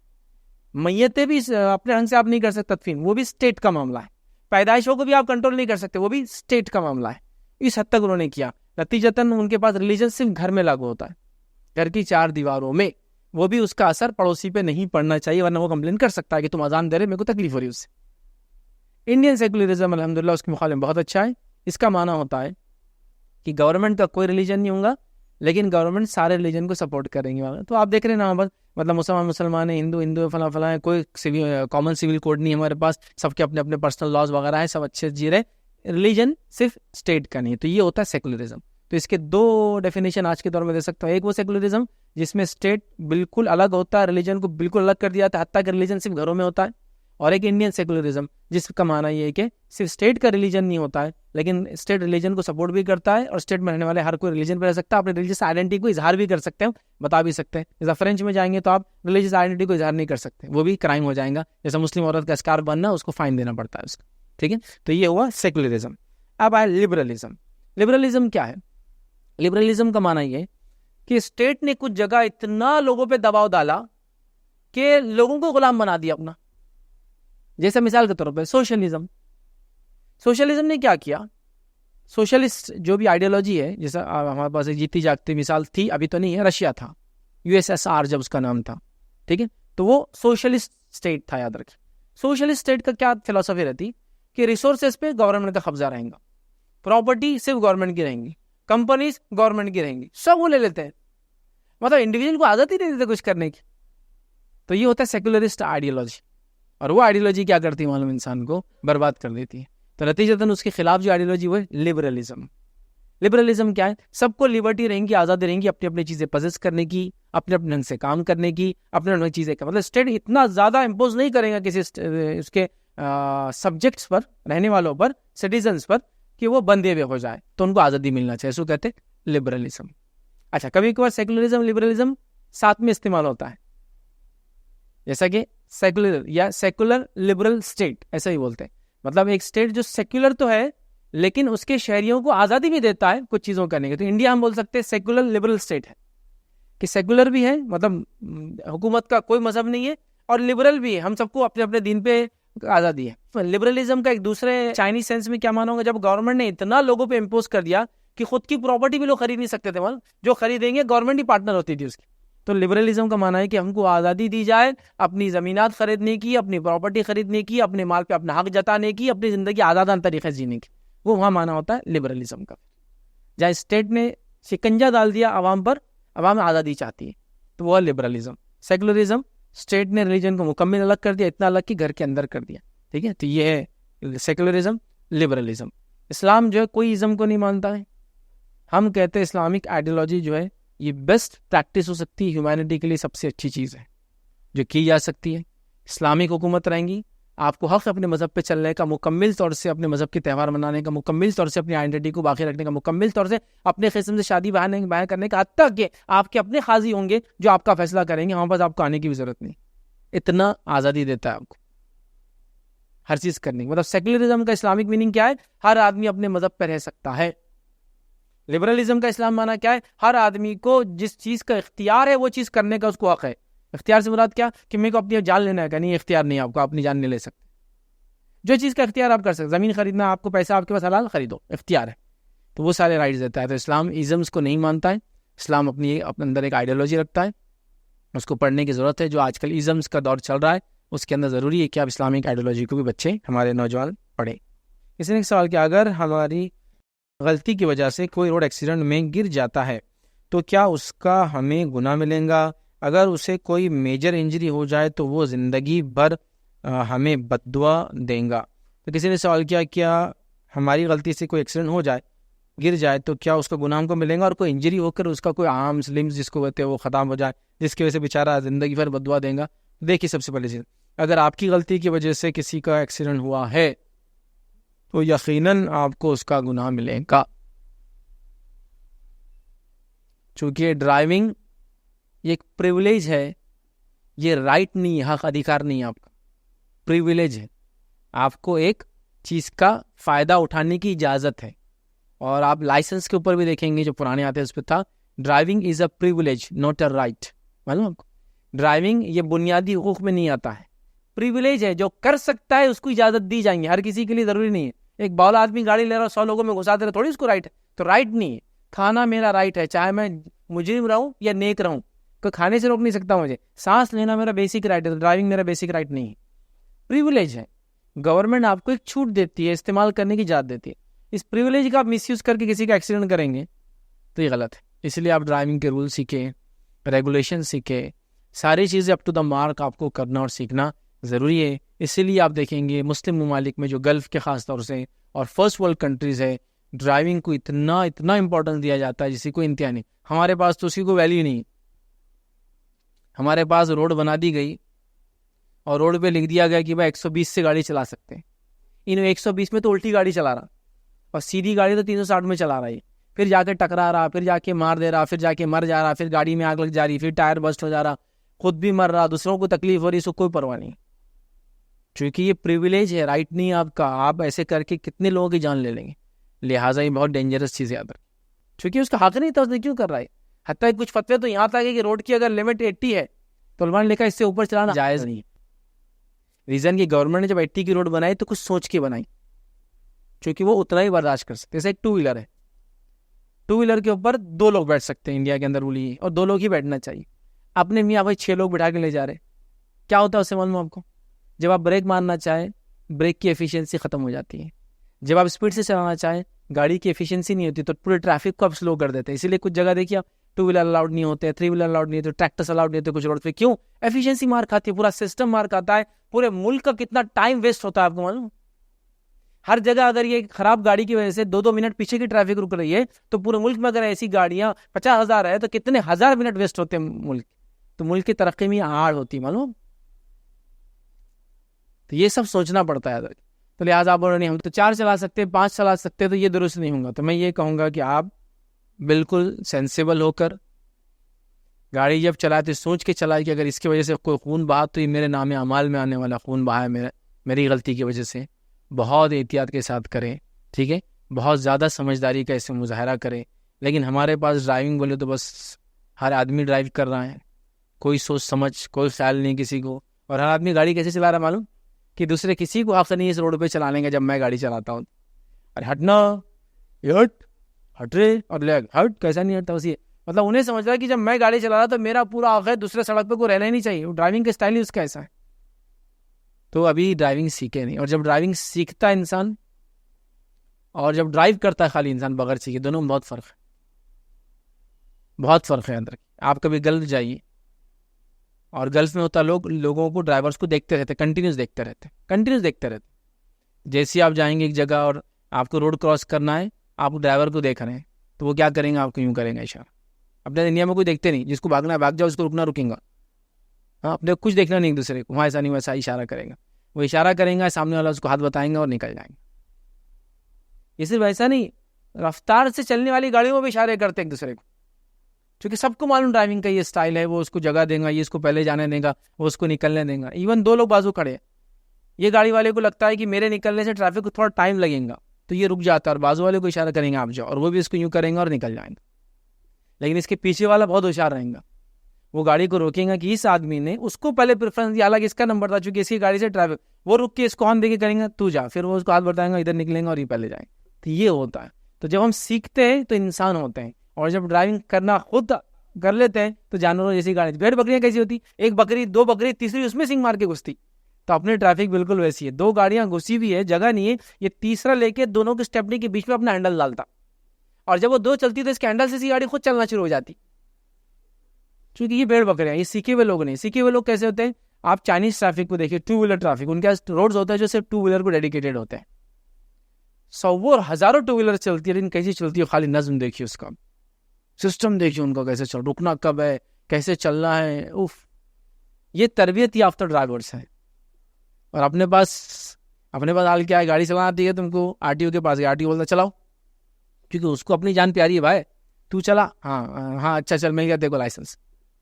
لیکن آپ کو یورپ میں، فرسٹ ورلڈ کنٹریز میں ایسا نہیں ہوتا ہے، آر ٹی او آ کے گاڑی میں بیٹھتا ہے، پھر بولتا چلو سٹی میں، یہ مال میں لے جاؤ، یہ انڈر گراؤنڈ میں لے جاؤ، یہ کافی شاپ پہ کھڑے کرو، پھر کافی لے کے ایسا رکھتا ہو، پھر بولتے کافی چھلکنے نہیں ہے، اپنا ٹور چالو ہے، پھر وہ ڈرائیور کو کافی نہیں چھلکانا ہے، چل ریورس لے کے لگاؤ، فلاں ہوا، ایک جو وہ لگا 6 منتھ بعد آؤ، پھر سے ٹریننگ لے کے جاؤ، 6 منتھ بعد آؤ، پھر سے ٹریننگ لے کے جاؤ۔ تو 3 4 5 سال لوگوں کو لائسنس نہیں ملتے ہیں جب تک کیا پرفیکٹ نہیں کرتے۔ ہمارے پاس اس نے کیا دیکھا معلوم؟ ایک میدان جس میں 2 4 پتھر پڑے ہوئے ہیں، وہاں بولتا 8 بناؤ، اب وہ 8 کیا 8 9 10 سب لکھ سکتا، پوری گنتی، اتنا بڑا میدان ہے خالی ہو، بس بغیرہ گاڑی چاہ ہو گیا تمہارا لائسنس ایشوڈ۔ تو یہ نہیں ہونا چاہیے۔ تو اگر آپ نے ڈرائیونگ نہیں سیکھی جس سے انسانی جان کو نقصان ہوا، یقیناً آپ کی اس میں پکڑ ہے۔ جب آپ انجان تھے، جب آپ کو کچھ نہیں پتا تھا، غلطی اس کی بھی تھی، غلطی آپ کی بھی تھی، اور یہ چیز ہو گئی، تب اللہ تعالیٰ آپ کی نیتوں کو اور حالات کو دیکھیں۔ بہرحال یہ بڑی اہم چیز ہے، ہمیں کوئی بھی ایسا کام کرنے سے پہلے بہت سوچ وچار کرنا چاہیے جو کام کا اثر انسانی جان پر ہو سکتا ہے، اور ڈرائیونگ اسی میں سے ایک چیز ہے۔ کئی لوگوں کی جانیں جا سکتی ہے غلط ڈرائیور کی ایک مسٹیک کے نتیجے میں۔ اس نے ایک سوال کیا، نیو مسلم کے ہاتھ پر ٹیٹو بنا ہے تو کیا اس کی نماز ہو جائیں گی؟ تو دیکھیے، ایک نان مسلم کے یا نیو مسلم کے ہاتھ پہ ٹیٹو بنا ہے تو اس سے اس کے نماز کا کوئی لینا دینا نہیں ہے، چونکہ جنرلی جو پرماننٹ ٹیٹوز ہوتے ہیں ان کو نکالنا اتنا آسان نہیں ہوتا ہے، اور جو نکالنے کی ٹیکنیکس ہے ایک تو کاسٹلی ہے، اور دوسرا ہیلتھ کے اس کے کافی ہزارڈز ہیں، نقصانات ہے۔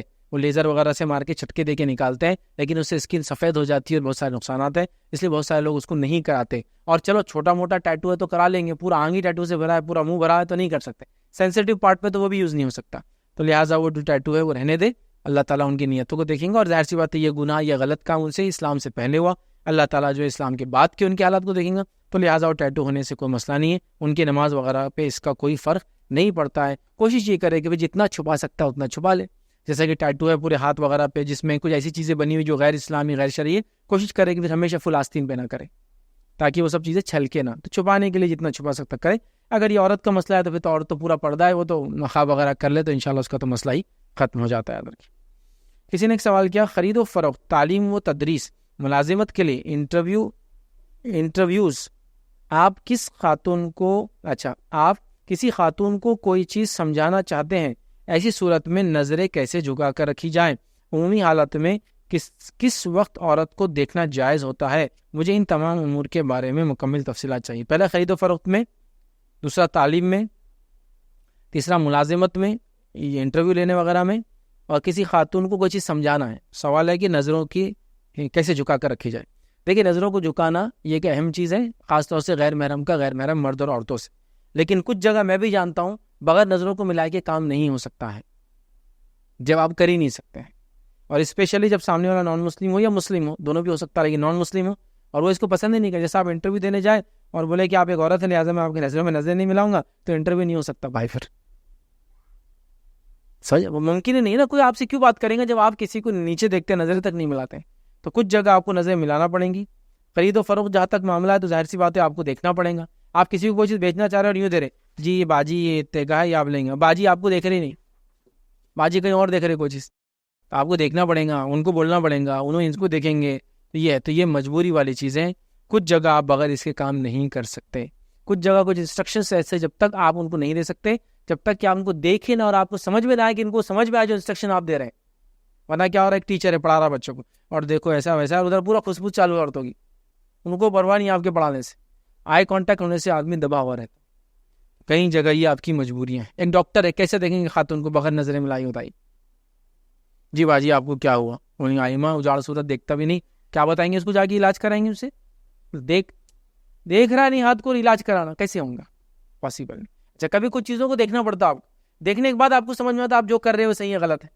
آپ علاج معالجے کی بات کر رہے ہیں, آپ ہاتھ پکڑ رہے ہو, بولے یار تکلیف ہو رہی ہے, تو آپ کو دیکھنا پڑتا اس کے چہرے کو, تکلیف کا احساس ہے کہ چہرے پر ہے نا. ایک بچہ جھوٹ بول رہا ہے سچ بول رہا ہے, تو اس کے چہرے کو نہیں دیکھے ٹیچر پہچان نہیں پاتا ہے, تو وہاں اس کی نظروں سے آپ بہت سی. تو بہت ساری جگہ مجبوریاں ہوتی ہے. میں کیٹیگرائز نہیں کر سکتا ہوں, خرید میں اتنا دیکھو, ملازمت میں انٹرویو میں اتنا دیکھ سکتے آپ, یا ویسا میں نہیں کر سکتا ہوں, ممکن نہیں میرے لیے. لیکن میں یہ کہہ سکتا ہوں جب شرعی ضرورت ہے تب آپ دیکھیں, جب نہیں ہے نظروں کو زیادہ سے زیادہ آپ بچائیں, یہی بیسٹ ہوگا. اب کہاں ہو سکتا ہے؟ میرے لیے ممکن نہیں ہو سکتا. کچھ علماء نے فتوے یا کتابیں لکھی ہو تو آپ اس کو پڑھیں. کچھ چیزیں ایسی ہوتی ہیں جو بہت ممکن نہیں ہوتا کہ ہر چیز ڈیفائن کی جائے پریسائزلی, ایسا اتنا. زمین زمانہ, حالات, ماحول, معاشرہ, ضرورتیں, تقاضے ہوتے ہیں جب آپ مجبور ہو جاتے ہیں. تو بہرحال وہ سب دیکھیں, جہاں تک ہو سکتا ہے نظروں سے بچیں, چونکہ نظریں ہی وہیں سے ساری برائیوں کی شروعات ہوتی ہے. یاد رکھیں, اس چیز کو آپ خاص خیال رکھیں. کسی نے سوال کیا, بچوں کے کپڑوں پر مکی ماؤس, بیبی ڈال, بٹر فلائز اور ایموجیز بنے ہوتے ہیں, تو ایسے کپڑے پہننے کا کیا حکم ہے؟ تو دیکھیے, مکی ماؤس, باربی ڈال, بٹر فلائز, اس میں دیکھیے مکی ماؤس کا کوئی مسئلہ نہیں, اس لیے کہ اس کو آنکھ ناک کان ہونا کسی بھی چیز کو. مکی ماؤس تو ایکچولی آنکھ ناک کان کا بھی ایشو نہیں, وہ ریئل کریکٹر نہیں ہے, وہ ایک امیجنری چیز ہے, اور امیجنری چیزوں کے اوپر وہ حکم لاگو نہیں ہوتا ہے. دوسرا ہے باربی ڈال. ہاں, باربی ڈال امیجنری نہیں, وہ ایک ہیومن بینگ جیسا دکھتی پوری, اس کی آنکھ ناک کان ہوتی ہے, وہ نہیں ہونا چاہیے بچوں کے کپڑوں پہ. بٹر فلائی, تو بٹر فلائی کا بھی اگر چہرہ نہیں ہے تو خالی بٹر فلائی کی ونگس وغیرہ ہونے سے کوئی مسئلہ نہیں. ایموجیز, تو ایموجیز کوئی شخصیت ہی نہیں ہے, وہ تو کچھ چیزیں ہیں جس میں آنکھیں وغیرہ بنا کے کارٹون ٹائپ ہے, تو وہ بھی کوئی عرض نہیں. پہنانے میں اس کا کوئی حکم نہیں ہے. تو جہاں چہرے کا مسئلہ ہے وہاں حکم ہے کہ نہ کیا جائے, جہاں چہرہ نہیں ہے تو وہاں پہنانے میں کوئی عرض نہیں. لیکن میں یہ کہوں گا کہ ایسی چیزیں نہ پہنا جائے تو زیادہ اچھا ہے, کیونکہ بچوں میں ایک سنجیدگی پیدا ہونا چاہیے نا. پوری زندگی یہ فالتو چیزیں پہن کے گھوم رہے ہو, بڑے ہونے تک وہی چل رہا ہوں, بالغ ہو جا رہے, شرعی بالغ بھی ہو رہے تو وہی چل رہا ہوں. تو احتیاطاً یہ سب نہ کیا جائے, اچھی بات ہے. لیکن آپ نے حکم بہرحال چلن, اگر تصویر ہے کلیئر تو پھر حکم ہے کہ نہ پہنا جائے, جہاں تصویر نہیں ہے تو وہاں انشاءاللہ عزیز کوئی مسئلہ نہیں ہے. کسی نے ایک سوال کیا, جہاں نوکری کرتے ہیں وہاں کام کرتے وقت اگر کوتاہی کرتے ہیں تو کیا گناہ گار ہوں گے؟ اگر یہ کوتاہی جان بوجھ کے آپ کر رہے ہیں تو پھر یہ آپ گناہ گار ہوں گے, اور جان بوجھ کے کوتاہی نہیں ہو رہی ہے, غلطی سی ہو رہی ہے, حالات کی وجہ سے ہو رہی ہے, تو آپ گناہ گار نہیں ہیں. یہ ڈیپینڈ کوشچن ہے. مثال کے طور پہ آپ نے جاب کیا اور جاب کے اندر چیزوں کو عرفیت, جاب کے ٹائم پہ کیا کنڈیشن بولی گئی, وہ سب چیزوں پہ کنسیڈر کیا جاتا ہے. آپ سمجھیں, تو جب کام ہم جاب کرتے ہیں تو یہ سب پہلے سے ہوتا ہے, تو اس کی کیا تقاضے ہیں, کیا ان کی عرفیت ہے, کتنا کام مراد ہے. جیسے کام کرنے جاؤ اس کا معنی تو 100% وہ کام کر سکتا ہے, لیکن کئی جگہ اس کا معنی 100% بھی ہوتا ہے. جیسے آپ ایک کنوینئر بیلٹ پہ کھڑے ہوئے کمپنی کے اندر, اگر 8 گھنٹے کی جاب تو 8 گھنٹے بیلٹ پہ رہتے, آپ ایک چیز چھوڑ نہیں سکتے. آپ ایک چیز چھوڑے تو بڑا خراب ہوتا, چونکہ آپ ایک چیز کرتے آگے والا ایک چیز کرتا. تو یہاں 8 گھنٹے کا میننگ 8 گھنٹے ہے. کچھ جگہ 8 گھنٹے کا میننگ ایسا نہیں ہوتا. 8 گھنٹے کے سمے شاپ پہ شاپ کیپر کی حیثیت سے بیٹھا ہوں, تو یہاں 8 گھنٹے کی جاب کا میننگ نہیں کہ میں 8 گھنٹے سامان بیچوں گا. میننگ کیا ہے, 8 گھنٹے بیٹھوں گا چاہے کسٹمر آئے یا نہ آئے. کسٹمر اگر کنٹینیوس 8 گھنٹے تو 8 گھنٹے سرونگ کروں گا, کسٹمر 2 گھنٹے سرو کروں گا, اور باقی ٹائم پہ غلے پہ شاپ کیپر ہوں, بیٹھا ہوں. میرے بازو جو میرے سب آرڈینیٹ سب بیٹھے, کسٹمر آتا, بیٹا تم بتاؤ, بیٹا تم بتاؤ, غلے پہ میں نے لے لیا. لیکن یہی حالت, یہ جو دکان میں 2 گھنٹے کسٹمر بیس کو سنبھالنے کے لیے 8 گھنٹے جاب کرتے, رمضان میں کیا ہو جاتی ہے, 8 گھنٹے رش کنٹینیوس, 8 گھنٹے ورک, ہے نا. تو یہ عرفیت پہ رہتی چیز ہے. تو ڈیپینڈ ہے, ساری چیزیں ڈیپینڈ ہے, ساری چیزیں ڈیپینڈ. تو لہٰذا اگر آپ نے نوکری کی ہے اور وہاں کوئی کوتاہی کر رہے ہیں تو آپ یہ دیکھیں پہلے وہ کوتاہی میں کاؤنٹ ہوں گا نہیں ہوں گا, جو آپ کر رہے ہیں نہیں کر رہے ہیں, جو بولا گیا وہ کیا جا رہا ہے نہیں کیا جا رہا ہے. یہ ساری چیزیں دیکھ کر کوئی چیز طے کی جائیں گی. تو لہٰذا اگر واقعی میں وہ کوتاہی ہے جو کنڈیشنز آپ کو بتائے گئے اس کے باوجود, تو پھر وہ کوتاہی میں کاؤنٹ ہوگا. ویسا نہیں ہے تو پھر کوتاہی میں کاؤنٹ انشاءاللہ عزیز نہیں ہوگا. یہ ساری چیزیں ڈپینڈ ہے. اس کو میں ایک جواب نہیں دے سکتا ہوں کہ اس میں کوتاہی ہوں گی, اس میں کوتاہی نہیں ہوں گی بول کر. کسی سوال کا کیا یہودی اللہ کو نہیں مانتے ہیں کیونکہ ان کی بنائے کچھ پروڈکٹ پر اللہ کے نام کی بے حرمتی کرتے ہیں, ایسا بتایا جاتا ہے. یہود اپنا خدا کسے مانتے ہیں؟ تو دیکھیے یہودی یاد رکھیے وہ اللہ کو مانتے ہیں اور اللہ کو اللہ کے نام سے ہی مانتے ہیں. یہودی اللہ کو مانتے ہیں اور اللہ کے نام سے ہی مانتے ہیں. الہیم ان کے زبان کے اندر جو عبرانی زبان ہوتی ہے اللہ کو الہیم کہتے ہیں, موٹا جیسا ہم پڑھتے الہ, تو الہیم اللہ کو یہ کہتے ہیں اور اسی نام سے پہچانتے ہوئے یاد رکھیں. ان کی کتاب کے اندر اللہ, ان کے پاس بھی اللہ ہے, الہ ہوتا ہے, اور ایل کے نام سے بھی اللہ کو جانا جاتا ہے. ٹھیک ہے, جیسا کہ اسرائیل, اسماعیل, ٹھیک ہے, وہ اشماعیل ہے, وہ عبرانی کے اندر ہم اسماعیل بولتے ہیں. تو ایل یا عبرانی زبان میں اللہ کو بولتے ہیں. تو اسرا کا معنی بندہ, ایل مطلب اللہ کا بندہ جو کہ یعقوب علیہ السلام کا ایک نام تھا, اور اسرائیل. اسی لیے بات آ گئی تو بس بات رکھ رہا ہوں کہ آپ کو کبھی بھی بد دعا دینا ہے تو اسرائیل کو بد دعا مت دیجیے, یہود کو دیجیے کہ اسرائیل وہ یعقوب علیہ السلام ہے. بہت سے لوگ اسرائیل کے نام کے ساتھ زمینوں پہ لگا رہے ہیں, اس پہ پیر رکھ رہے ہیں. اسرائیل کے ساتھ نہیں کر سکتے آپ, چونکہ وہ یعقوب علیہ السلام کا نام ہے. جیسا کہ نبی اکرم صلی اللہ علیہ وسلم کے ماننے والے کو غلط کام کرے تو لوگ محمد لکھ کے نہیں لگا سکتے زمین پر, ان کے ماننے والے غلط ہیں. تو اسرائیل یہ یعقوب علیہ السلام ہے. تو جب بھی کوئی اسرائیل پہ لعنت بھیج رہا ہے بہت احتیاط کرے کہ اس کو یہود پہ لعنت بھیجنا ہے, اسرائیل پہ نہیں, چونکہ وہ تو کس کا نام ہے, وہ اسی یعقوب علیہ السلام کا ہی عین نام ہے. ایسا نہیں کہ یعقوب علیہ السلام کا بھی نام اسرائیل ہے اور کسی اور کے نام سے اسٹیٹ بنا ہوا. یہ اسٹیٹ بنا ہوا انہی کے نام سے ہے, یعقوب علیہ السلام کے نام سے بنا ہوا ہے. بنی اسرائیل وہ اپنے آپ کو کہتے ہیں, اس لیے مطلب یعقوب علیہ السلام کی اولادیں ہیں وہ, اور اسرائیل ان کے اسٹیٹ کا نام ہے. تو لہٰذا آپ اسرائیل کو بد دعا نہ دے کبھی. اسرائیل کے نام کے پوسٹرس نہ چٹکا, لوگ نا زمینوں پہ چٹکا رہے ہیں, ہمارے پڑوسی ملک میں بہت کر رہے ہیں لوگ ایسے. اسرائیل مت لکھیے, آپ ان کا جھنڈا لگانا ہے آپ کی مرضی, وہ آپ کا مسئلہ ہے, آپ کے زمین کا اور قانون وغیرہ آپ دیکھ لیں, لیکن اسرائیل کو مت وہ کیجیے, اس لیے کہ وہ تو سیدھا یعقوب علیہ السلام کا نام ہے. ٹھیک ہے, تو بہرحال وہ مانتے ہیں. تو ایل کا معنی یہاں اشماعیل ہے, وہ اسماعیل جس کو ہم کہتے ہیں, اشما سننے کو کہتے ہیں, اور اسما بھی عربی میں سے سننے کو کہتے ہیں. اسماعیل مطلب اللہ نے ابراہیم علیہ السلام کی دعا سنی تھی, تو ابراہیم علیہ السلام نے کیا نام رکھا بچے کا, اللہ نے میری دعا سن لی, اسماعیل, اسرائیل. تو ایل بھی جو ہے خدا کو بولتے ہیں, الہ بھی خدا کو بولتے ہیں. تو یہ سب چیزیں ہیں, ان کے پاس بھی کامنلی ہوا ہے, تو یہ مانتے ہیں. ہاں وہ یہ ہو سکتا ہے مسلمانوں کی نفرت میں جو مسلمان جس اللہ کو مانتے ہیں نہیں بتانے کی چاہت میں کچھ بتاتے ہوں گے, ورنہ وہ بھی مانتے ہیں. یہودی اپنا خدا کسی مانتے, یہودی اللہ تعالیٰ کو اپنا خدا مانتے ہیں, ان کے پاس بھی دوسرا کوئی تصور نہیں ہے, اور الہ کا, اللہ کا تصور ان کا ویسے ہی جیسا ہم مسلمانوں کا, سوائے اس کے کہ انہوں نے کافی سارے کرپشن جو مسلمانوں میں بھی ہیں ان کے اندر بھی ہے بہرحال, لیکن وہ بھی اللہ کو مانتے ہیں, وہ بھی عبادت کرتے ہیں. 3 وقت نماز کا حکم ان کو بائبل میں موجود تھا, اور آج بھی جو مذہبی یہودی ہے وہ اذان بھی دیتے ہیں, 3 وقت نمازیں پڑھتے ہیں, نماز مختلف ارکان ان کے ہوتے ہیں, بہرحال سجود بھی شامل ہے, رکوع بھی شامل ہے, اس میں قیام وغیرہ جنرلی نہیں ہوتا ہے اس کے اندر, وہ ساری چیزیں کرتے ہیں. کسی کو دیکھنا ہے تو ان کی نمازیں وغیرہ نیٹ پہ موجود ہے, آپ دیکھنا چاہے تو بہرحال دیکھ سکتے ہیں. کسی نے کہا کچھوا پالنا اور کھانا کیسا ہے, اور کچھوے کی انگوٹھی پہننا کیسا ہے؟ کھانا اور پالنا دونوں ایک ساتھ ذرا مشکل ہوتا ہے جواب دینا, کوئی چیز پالنے کی بات ہو رہی ہے کھانے کی بھی. تو ذرا کچھوا پالنا جائز ہے اور کچھوا کھانا بھی جائز ہے. وہ کچھوا جو پانی کا کچھوا ہوتا ہے, پانی کے کچھوے کو ٹرٹل بولتے ہیں, اور زمینی کچھوے کو ٹورٹائز بولتے ہیں. ٹھیک ہے, تو ریبٹ اندر ٹورٹائز ہے, ٹرٹل نہیں ہوتا. ٹرٹل ہوتا ہے جس کو وہ پر جیسے ہوتے ہیں, اس کو ناخن بھی نہیں ہوتے ہیں, اور اس کو پیر بھی نہیں ہوتے, پر جیسے ہوتے, ونگس ہوتے ہیں, سمندری کچھوا جس کو بولتے ہیں. تو وہ کھانا بھی جس کا تعلق سمندر سے, وہ چیزیں ہمارے لیے حلال ہے. سمندری کچھوا حلال ہے, ریگستانی کچھوا حلال نہیں ہے. پانی کا کچھوا حلال ہے, ریگستان پہ رہنے والا, اور زمینی کچھوا جو کبھی پانی میں جاتا نہیں والا, زمینی کچھوے بھی ہوتے ہیں, وہ حلال نہیں ہے. تو کچھوا پالنا کسی بھی قسم کا حلال ہے, چاہے زمینی ہو چاہے پانی کا ہو. کچھوا کھانا صرف پانی والا حلال ہے. اور کچھوے کی انگوٹھی پہننا کیسا, تو کچھوے کی انگوٹھی مت پہنیے آپ, اس لیے کہ وہ درست نہیں ہے اور وہ صحیح طریقہ نہیں, چونکہ اس میں ایک جانور ہے اور اس کی شبیہ ہے. اور پھر کچھوے کے ماننے والے, کچھوے کے تعلق سے فلمیں, کچھووں کی بہت ساری یہ سب چیزیں, تو وہ چکر میں آپ کو لوگ ویسے ہی سمجھیں گے, وہ کیریکٹر سمجھیں گے. تو احتیاط کریں, یہ بتا رہے تھے کچھوے کی انگوٹھیاں آپ نہ پہنیں. کسی نے سوال کیا, میں پیشے سے سرجن ہوں اور میں آپریشن تھیٹر میں آپریشن کرتا ہوں, جس کی وجہ سے میں ظہر یا عصر کی نماز قضا ہو جاتی ہے, تو کیا میں گناہگار ہوں گا؟ تو ہاں اگر آپ نماز کو قضا کر رہے بلا وجہ تو آپ گناہ گار ہوں گے.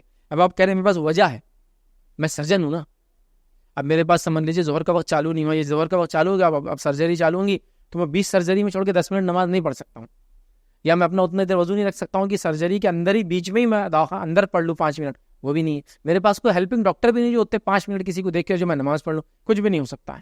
ایسی شکل میں کیا کرے, جہاں سہولت ہے تو کیا کرے, 2 ڈاکٹر سرجری کرے مل کر, اس کے بعد نماز کا ٹائم ہو تو ایک پڑھ لے, وہیں اسی حال میں بھی کر سکتے ہو نماز اگر وضو کے ساتھ ہے تو, وغیرہ وغیرہ کئی چیزیں. لیکن اب ایسا نہیں, میں اکیلا ڈاکٹر ہوں, میں اکیلا سرجن ہوں, میں ہی ہوں, میں چھوڑ نہیں سکتا ہوں وغیرہ, تو کیا کرے. تو ایسی صورت میں آپ کیا کریں, اگر آپ کی سرجری ہے اور آپ کو پتہ ہے کہ اب جو شروع ہوگی تو مغرب تک جانے والی, تو آپ ظہر کی نماز پڑھے 4 رکعت اور اسی کے بعد عصر کی 4 رکعت پڑھ لیں وہیں,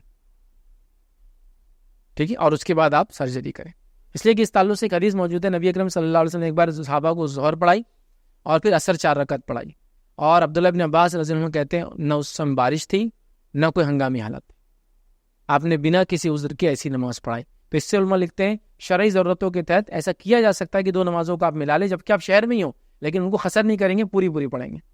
تو آپ کیا کریں, 4 ظہر 4 عصر پڑھ کے آپ لگ جائیے آپریشن کو, آپ کو کیا پڑھنا ہے, سیدھا مغرب ہو گیا. یہ تو یہ مسئلہ آپ کا حل ہو جاتا ہے.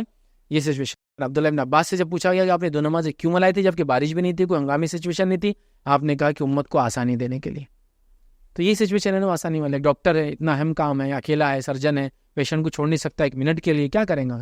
تو وہ ظہر کا وقت ہوتے ہی, جیسا مثال ظہر کا مطلب ظہر کی اذان نہیں ہونا ہے, آپ نے اپنا آج کل تو ٹائم ٹیبل ہوتا ہے, دیکھا پیشنٹ کو آپ کو ٹائم دینا ہے, 6-7 آورس کا آپریشن ہے, آپ نے دیکھا کہ آج کا ظہر سردیوں کے دنوں میں ظہر کا وقت 11:35 سے چالو ہو جاتا ہے ہمارے علاقوں میں, تو 11:40 کو اول وقت میں نماز پڑھی, اپنی ظہر پڑھی, عصر پڑھی, لگ گیا آپریشن میں. اب اس کو اب دیکھیں یہاں سے کتنا ٹائم, 12 بھی آپریشن چالو ہوا, 1 2 3 4 5 6 بجے مغرب ہے, 6 گھنٹے کمپلیٹ مل رہے ہیں اس کو. مغرب ہو بھی جائے تو اس کے بعد وہ فری ہو اور جائے, اور یہ اس کے لیے شرعی عذر ہے, اس لیے کہ انسانی جان بچانے کے لیے وہ کام کر رہا ہے. اور سرجنز کی کمیونٹی میں بلکہ انسانیت میں کمی ہے, ایسا نہیں کہ نان مسلم بہت سرجن ہیں, آپس بہت کم ہے, سرجنز کم ہی ہوتے ہیں, ایسے ڈاکٹر جو مہارت رکھتے ہیں کم ہوتے ہیں, بہت زیادہ ضرورت ہوتے ہیں, کنٹینیوس آپریشنز ہوتے ہیں. تو انسانی جان کے لیے کر رہا ہے تو وہ یہ کر لے. میں سمجھتا ہوں یہی سہولت ہے جو شریعت نے دی, اور حدیث کا یہی معنی ہے. ہمیشہ کے لیے 2 نمازوں کو ملا کر پڑھنا درست نہیں ہے, یاد رکھیے, میں اس کا قائل نہیں ہوں, لیکن جب اللہ کے رسول نے امت کو آسانی کے لیے کیا صحابی کہتے ہیں, تو اس کا معنی یہ ہے کہ ضرورت پڑنے پر ایسا کیا جا سکتا ہے. یہ مسافر کر سکتا ہے, ڈاکٹر کے سفر میں جا رہا ہوں, اب پتہ ہے ایک بار بس میں چڑھوں گا, ٹرین میں پیر رکھنے کو جگہ نہیں, تو ظہر کے ساتھ عصر ملا لی 4 رکعت, گھس گئے ٹرین میں, اب دیکھا جائے گا آپ مغرب میں آرام سے, اور عشاء تک آپ کو ٹائم مغرب عشاء سفر میں پڑھنے کا. تو بڑی سہولت دین نے دی ہے, اور یہ دین سب کے لیے آسان ہے, یاد رکھے, چاہے آپ کسی شعبے سے ہوں اور کسی فیلڈ سے ہوں. تو یہ کام انشاءاللہ جس آپ کر سکتے ہیں. نارملی اگر کوئی پوچھیں گے کیا میں ہمیشہ ظہر عصر ملا کے پڑھوں, تو میں کہوں گا نارملی ایسا آپ نہ کریں. کسی نے کہا سوشل میڈیا کا استعمال کرتے ہوئے اسلامک ویڈیوز کلپ کو اسکپ کرنا کیا گناہ ہے؟ ڈیپینڈ ہے, یہ گناہ تو نہیں کہوں گا, ڈیپینڈ ہے. جیسا میں کسی ایک پرٹیکولر چیز کو دیکھنا چاہتا ہوں, میں دیکھنا چاہتا ہوں فلاں جگہ ایجوکیشن سسٹم کیسا ہے, اب میں وہ دیکھنا, اور بیچ میں اسلامک ویڈیو میں اسکپ کر دے رہا ہوں اس کو, ریزن کہ میں جو کانٹیکس میں چیزیں دیکھنا چاہتا ہوں وہی دیکھنا ہے مجھے, تو یہاں کوئی گناہ نہیں ہے. لیکن اگر آپ کا ماننا یہ ہے کہ میں سب کچھ دیکھتا ہوں لیکن اسلامک ویڈیو کو اسکپ کرتا ہوں, تو ظاہر سی بات ہے اسلام سے اور اسلامی ویڈیو سے نفرت کی وجہ ہو سکتی ہے. ڈیپینڈ نہیں ہے. اب ہو سکتا ہے کوئی ایسا اسلامک ویڈیوز ہے جو خود اسلام کے نام پہ دھبا ہے وہ آدمی جو بول رہا ہے, فالتو باتیں, بدعتیں, شرکیہ باتیں. کیا آپ جانتے ہیں سلیمان علیہ السلام کا ایسا کہاں تھا؟ ہاں یہ دیکھیے لگ رہے ہو شروع پاگلوں جیسی ویڈیوز, مطلب ہر جگہ کچھ ہی بنی ہے. کیا آپ جانتے ہیں فلاں نماز میں ایسا کیوں کیا جاتا ہے؟ بس علم غلم بک رہے ہیں, ٹھیک ہے. تو بہرحال آپ نے اس لیے اسکپ کیا تو اس کا تو کوئی مسئلہ نہیں, لیکن جنرلی اگر آپ ایسا کر رہے ہیں تو اس کا مطلب آپ کو ناراضگی کسی چیز سے, آپ کو چاہیے کہ اس کی اصلاح کریں, لیکن ضرورت پڑنے پر وہ کر سکتے ہیں. لیکن کسی سائڈ پارٹی کو میں نہیں کہوں گا کہ کوئی آدمی اسلامک ویڈیو اسکپ کر رہا ہے دوسرے دیکھ رہا, تو آپ لیبل لگا ارے منافق دکھ رہا ہے یار, یہ اسلامک اسکپ کر دیتا ہے دوسرے دیکھ رہا ہے. یہ ساری چیزیں ڈیپینڈ ہے. کیا پکی بنی ہوئی خبروں کو توڑنے سے گناہ ہوتا ہے؟ تو دیکھیے پکی بنی ہوئی خبروں کو توڑنا یہ سنت ہے, اس سے کوئی گناہ نہیں ہوتا. نبی اکرم صلی اللہ علیہ وسلم نے حضرت علی رضی اللہ عنہ کو بھیجا, اور جب سفر میں بھیجا تو کہا ہر پکی خبر جو راستے میں آئے علی اس کو زمین دوز کر دینا. حضرت علی جب سفر پہ گئے تو جتنی خبریں آپ کو ملی آپ نے ان کو زمین دوز کیا اور ایک بالش کر دیا, ٹھیک ہے. تو لہٰذا پکی خبروں کو بنانا ہی نہیں چاہیے, اور پکی خبروں کو ہٹا کر اس کو کچی رکھنا, ایک بالش رکھنا, اور دونوں طرف ایک ایک پتھر رکھنا تاکہ پتہ چلے یہ خبر ہے, یہ سنت ہے. تو لہٰذا پکی خبروں کو تو توڑنا چاہیے. اللہ کے رسول نے صحابہ کو دیا, اور کئی صحابہ کے واقعات ہیں کہ انہوں نے پکی خبروں کو توڑا. خبر کو ایک بالش اونچا رکھتے تھے کچی مٹی کی, اور علامت کی خبریں پہچاننے کے لیے ایک پتھر سرانے سے اور ایک پتھر پیتی سے لگاتے تھے. یہ سنت یاد رکھی خبر, جس سے پتہ چل چکی خبروں پر پیر رکھنا, خبروں پر بیٹھنا منع ہے. نبی اکرم صلی اللہ علیہ وسلم نے فرمایا کہ تم میں سے کوئی آدمی انگارے پر بیٹھے یہ اس کے لیے اس سے بہتر ہے کہ وہ کسی خبر پر بیٹھے. تو خبروں پہ بیٹھنے سے علماء نے لکھا ہے 3-4 باتیں لکھی. پہلا، خبروں پر پیشاب یا پیخانہ نہیں کرنا چاہیے، چونکہ بیٹھنے کا ایک معنی ہوتا ہے. ٹھیک ہے. اس کے علاوہ دوسرا وہ لکھتے خبروں پہ بیٹھنے سے فزیکل بیٹھنا نہیں، فزیکل خبریں ہوتی ہیں نا، محلوں وغیرہ لوگ بیٹھ جاتے ہیں، نہیں بیٹھنا. تیسرا لگتا خبروں پہ بیٹھنے سے مجاوری نہیں کرنا اس کی. تینوں معنی اس کی. تو وہاں بھی آدمی خبر پہ بیٹھتا ہے جا کے. تو یہ سارے معنی ہیں اس کے اندر کے. تو لہٰذا خبروں کو بیٹھنا، انگالنا، قبرستانوں میں لوگ جاتے ہیں، ہم دیکھیں بچے وغیرہ خبروں پہ چڑھتے، منع یاد رکھیے. چونکہ خبر کی حرمت ویسی ہے جیسا ایک مکان کی حرمت ہے جس میں انسان رہتا ہے. تو قبر جو ہے میت کا مکان ہے. جیسے ہمارا گھر ہے تو کسی کے گھر جس میں انسان زندہ ہے اس پہ بیٹھتے، اسے پیخانہ کرتے، اس میں مجاوری کرتے سامنے گھر کے، نہیں. تو ویسا اس پہ بھی نہیں کر رہا، اس لیے کہ یہ بھی ایک مکان ہے. اور کب تک وہ مکان ہے؟ جب تک وہ مردہ اس کے اندر ہے تب تک وہ اس کا مکان ہے، وہ اس کی جگہ کہلاتی ہے. اسی لیے بہت سے لوگ خبروں کو مکان نہیں بولتے، ادھر بھی ایک مکان ہے، اس کو مت چھیڑو، ادھر مکان ہے. رہنے کی جگہ کو بولتے ہیں مکان. ٹھیک ہے. تو بہرحال آج کل قبرستان والے پکی خبریں بنانے نہیں دیتے ماشاءاللہ، چونکہ خبروں کی جگہ نہیں ان کے پاس. اور جو پکی ہے الحمدللہ ان کو توڑا جا رہا ہے تاکہ ریسائکل ہو، دوسری خبریں بھی وہاں بہرحال بنے. اس سے بھی اپنی بات کو ہم ختم کریں گے. وآخر دعوانا الحمدللہ رب العالمین. سبحان ربک رب العزۃ عما یصفون وسلام علی المرسلین والحمدللہ رب العالمین.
السلام علیکم. آپ بھی ہمارے اس کام میں تعاون کریں اپنی زکات و صدقات کے ذریعے. ڈونیشن ڈیٹیلز کے لیے ڈونیٹ پر کلک کریں. اگر آپ کو ہمارے ویڈیوز پسند آئے ہیں تو اسے شیئر کریں اور ثواب کے حقدار بنیں. روزانہ ہمارے ویڈیوز کو پانے کے لیے ہمارے یوٹیوب چینل کو سبسکرائب کریں اور بیل آئکن دبائیں. ہم سے دیگر سوشل میڈیا پر جڑنے کے لیے ویڈیو میں دیے گئے آئی ڈی کو سرچ کریں. جزاک اللہ.